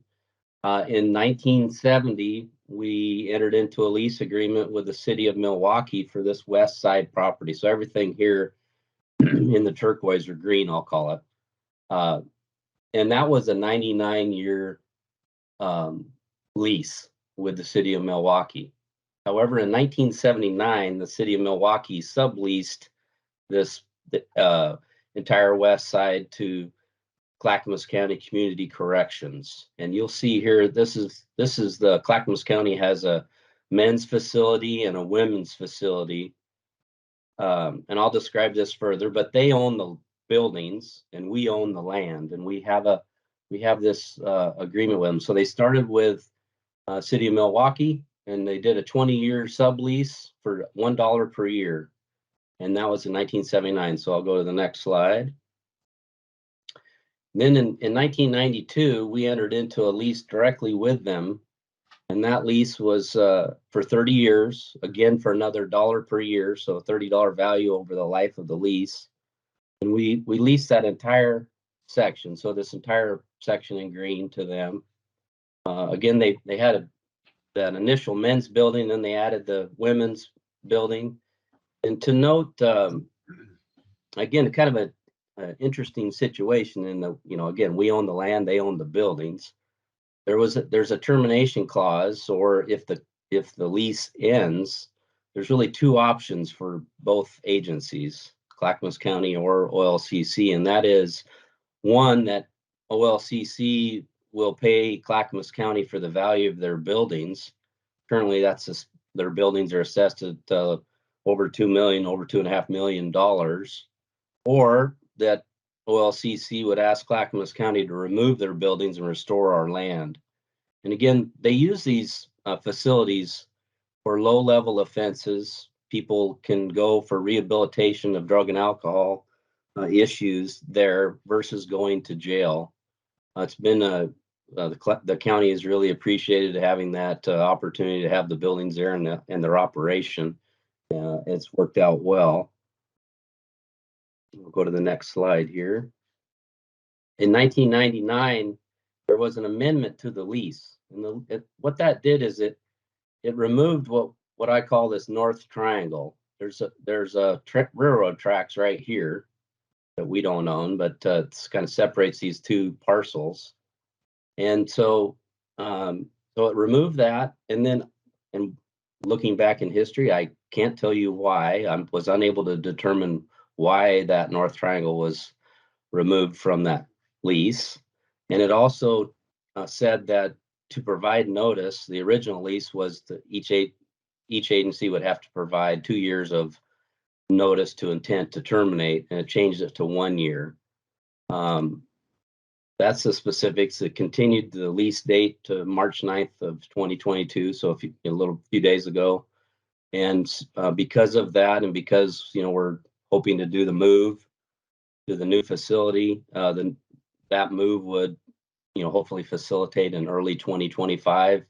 We did a temporary lease extension, kind of a month-to-month lease extension that just keeps the lease going so that we don't have to do one of those two options, pay them for the buildings or have them remove the buildings.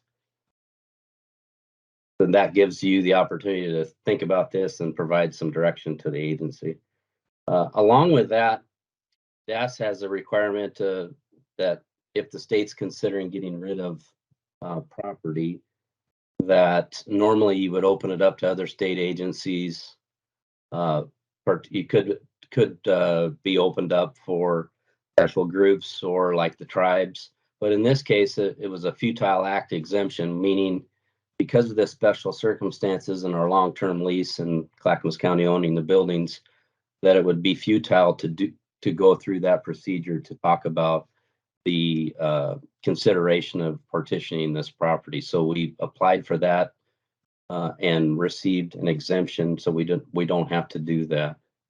Oh, So but in February 2025, we're still going to be faced with one of two choices, right? We do, unless we do something, and that's what this presentation is about, is to consider a partition of that land.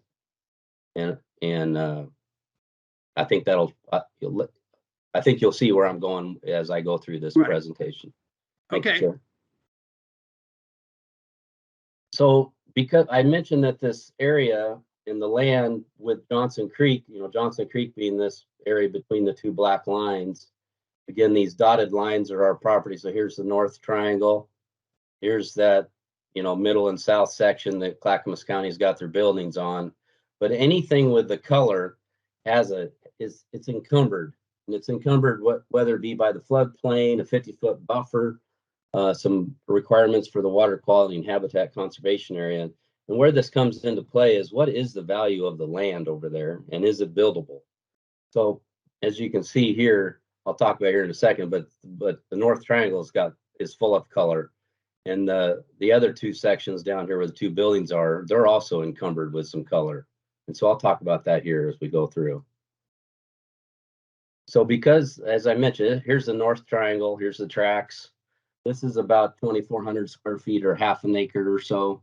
And because it's fully encumbered, the appraiser told us that it would be valued at about $2 a square foot. So right around $48,000 for that piece of property.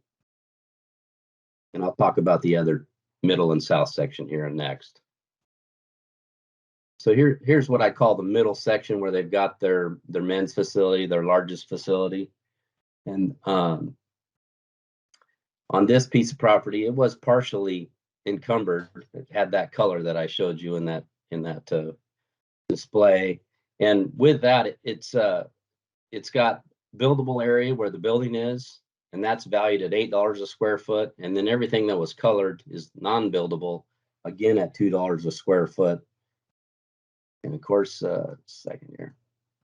So that puts our land value at $370,000. Again, that it's kind of awkward to not talk about, but again, we own the land and the land's valued at $370,000, but we can't really sell it because they've got their building on it, and we don't want them to remove the building and stop community corrections. So I'll go to the next section here. So the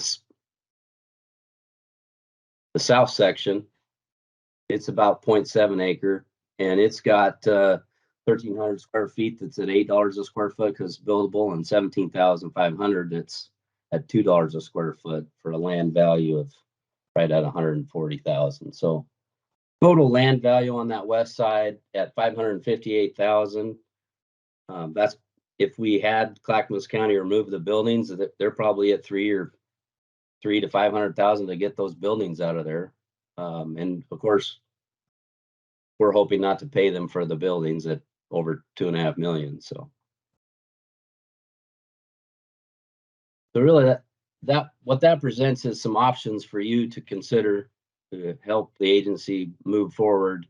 And I'll call it option A and option B. But option A would be to partition a portion of the west side land to Clackamas County. So the north triangle would be retained by OLCC. We could potentially use that for showing that the east side property for sale, which has our headquarters and our warehouse, that someone that bought that property potentially could use the north triangle for mitigation to increase building size on the east side property. But if the new owner doesn't do that, it's, again, it's this encumbered property. It's not valued at very much dollars. You can't get to it unless you go, over the bridge and around to other streets to get to that property. And with both of these options, Clackamas County is willing to pay all partition fees. They have already done a survey, and they'll also reimburse us for our DOJ attorney fees to facilitate this land transfer, the partition, I'll call it. Option B would be to partition the entire west side to Clackamas County. By not having that north triangle for the sale of our east side property, which we're hoping to do, we'd have a very clean sale.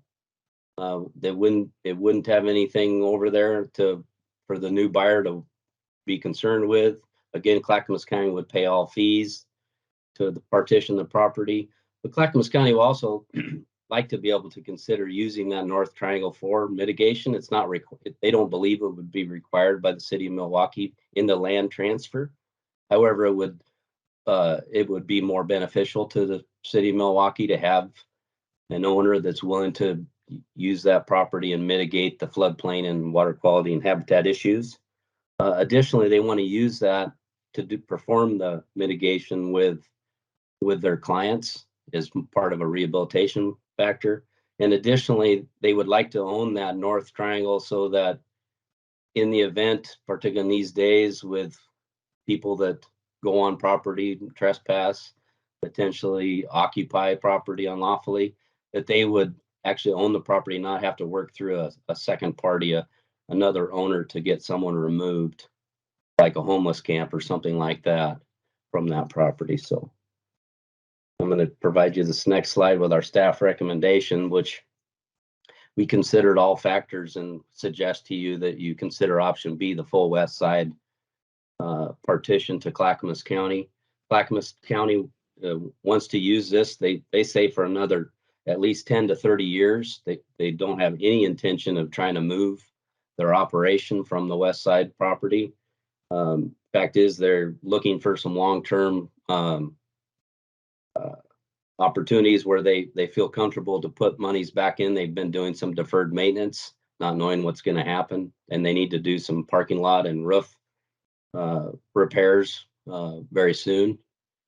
And so if you were to approve a partition, either A or B, I wanted to provide you with the next steps and what we would do, and what we'd be required to do. So because the land is valued over $100,000, we would need to do a presentation to the Public Lands Advisory Committee.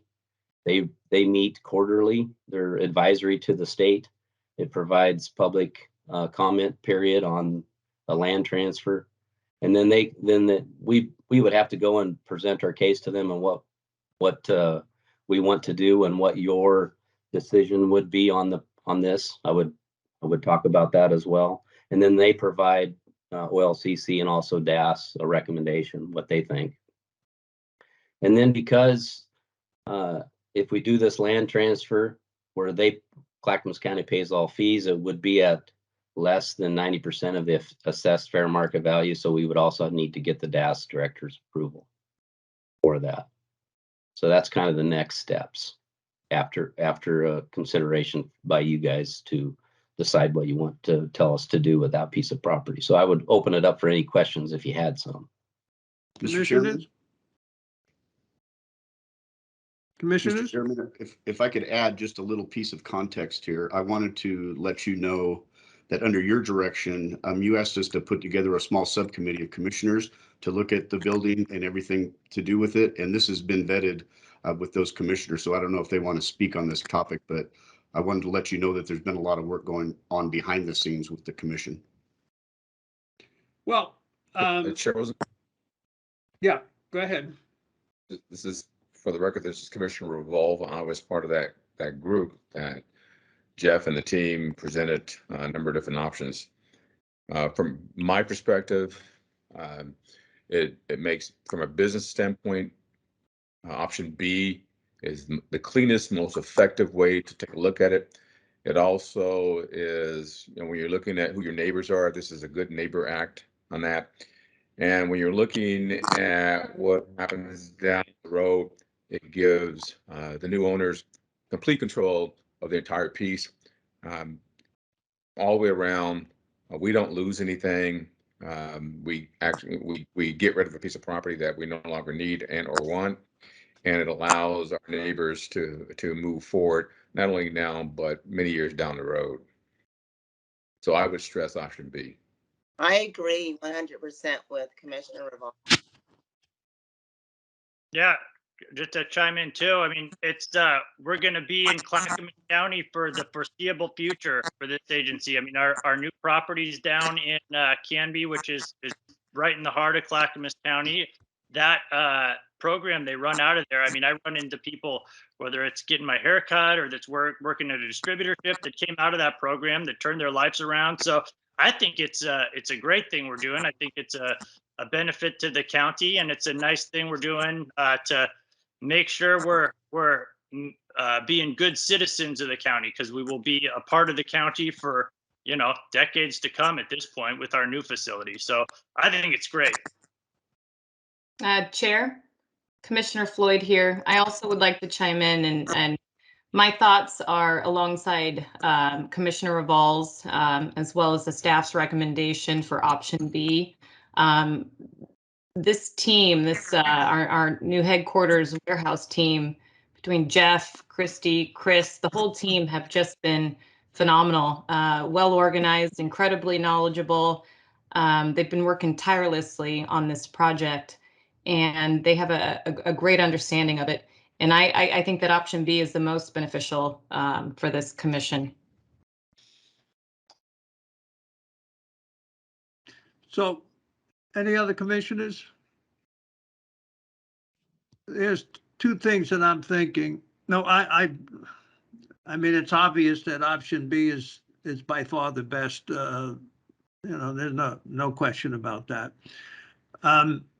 There's two things I'm thinking of. One is, I think there were 3 commissioners on the committee. Is that correct, Jeff? Sure. And what I would like in the future is that those commissioners at least give us a report of some sort before this report is done, just so that the rest of the commissioners are, you know, up to date at all times. You did a great job on this, Jeff, by the way. The second thing, and I just want to say this, is that for the life of me, and maybe you did some background on this, but for the life of me, cannot figure out why the hell they put that leased any property west of the river or the creek. What was their reasoning to do that in the first place? Do you have any legislative history? I don't know why or how that all came about. Time frame, how long ago it was. It's hard to track down information on that. It just is nonsense in terms of why we did it in the first place. It does appear to me, it does appear to me, based on just the history of the leasing, the city of Milwaukee, and then their subleasing to the county, that I don't think we ever used the west side property for anything. No, there's no reason to even put it into a lease when you take a look at what the hell we did. I got my wife on the phone. I've got to take this. Excuse me. Are you okay? I'm on the call. I'm speaking.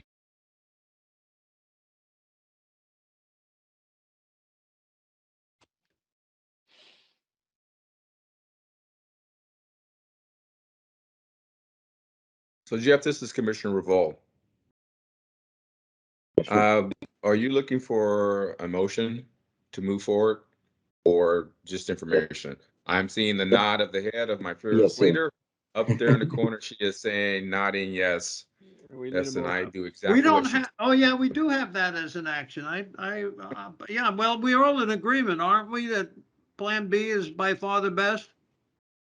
So Chair Rosenbaum, this is Commissioner Revolve. I move that we accept staff's recommendation as to the determination of Plan B as we move forward.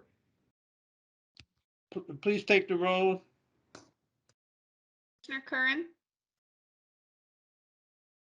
She was struggling to get back on here, so I will come back. Commissioner Doherty? Yes. Commissioner Floyd? Yes. Commissioner Japong Porter?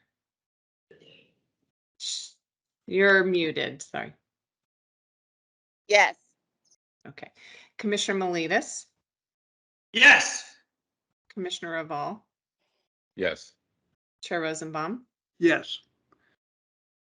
Very nice job, Jeff. Thank you, sir. And all commissioners, I appreciate your time today. Oh, thank you. Good job. Thank you. Rosie, you're up. Hi, can you guys see me? Can you hear me? We can. Okay, great. For the record, Rosie Shatkin, Government Relations Director for OLCC.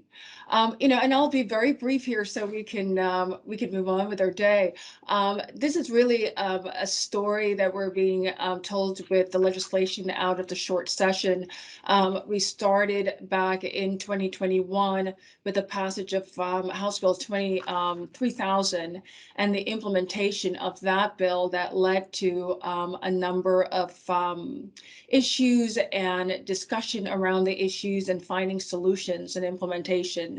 And so we saw after that the implementation of Operation Table Rock, and that's a collaboration with OLCC and the Oregon Department of Agriculture with Oregon State Police in looking for solution. And coming out of that, we discovered the issues with widespread illegal marijuana grows and with human trafficking and the subhuman conditions that these trafficked individuals were living in. We saw in December 2021, the governor providing resources to enforcement and also to community-based operations organizations to help with the human trafficking needs. The bills for this short session is a continuation of that story. And we're looking at the marijuana moratorium, for example, issues around additional funding for community-based organization through the commission, the Justice Commission. In addition, OLCC had a number of technical fixes that we were able to address, some of those including marijuana testing laboratory employees to have worker permits from the commission, the extension of relocating marijuana retail stores that are within 1,000 feet of school. So we were able to get those, and importantly, we were able to get an extension of the human trafficking reporting to extend to cannabis reporting, and also creating a position, a coordinated position for that reporting. So again, it's a continuation of a critically important story for the state of Oregon around illicit marijuana and also around Delta 8 issues and the intoxicant relating to that. So I'll end there, and if there are any questions, I'm here. You can reach out to me, and I'm happy to respond. Commissioners? Thank you, Rosie. Yeah, Rosie, you did a beautiful job this session. I got that from a lot of people, and thank you very much. Thank you, commissioners. We're glad that we have you. Thank you. Commissioner Marks, you got any, I don't know where you are that you're wearing a mask, but you got any other comments? Airport. Airport. Okay. I just wanted to add on to Rosie's piece, because a part of that continuation that you talked about that's so important is we got the ability, I hope you can hear me with my mask, we got the ability to do the presumptive testing on hemp, and we got greater authority, and this commission, in line with our work before, is going to be sending the message out that we're going to be out there again testing those hemp grows to make sure that marijuana is not going to be growing on it. So Rich and the public safety crew is going to have a lot of work again, because the first growth cycle is up this June. So by the end of June, mid-June, we'll be looking at being out there, and that should align pretty nicely with our trip to Medford. So hopefully we'll get a chance to visit it and brief with them during that trip down south. Very good. I just want to thank all the commissioners. We had 220 pages of documents to go through. And what's great is every one of us went through them. It was obvious that we understood what was in front of us. And I just thank you very much. and the conversations we had today were great, and I appreciate it very much. You know, what I love about it is that no matter, there was a little passion in there today, and that's good. And the interesting thing is that the minute it's over with, we all agree and we go on. And I'm just very proud of all of you. That's all I want to say. It's a great working with you guys. Have a wonderful day. And Steve, will you call me when you get home from wherever you are? Thank Goodbye. you. Thank you. Thank you. I hope we can meet in person. My internet has Yeah, been. next meeting is in person. Okay. All right. All right. Awesome. Bye, all. Bye-bye. Right. Thanks all.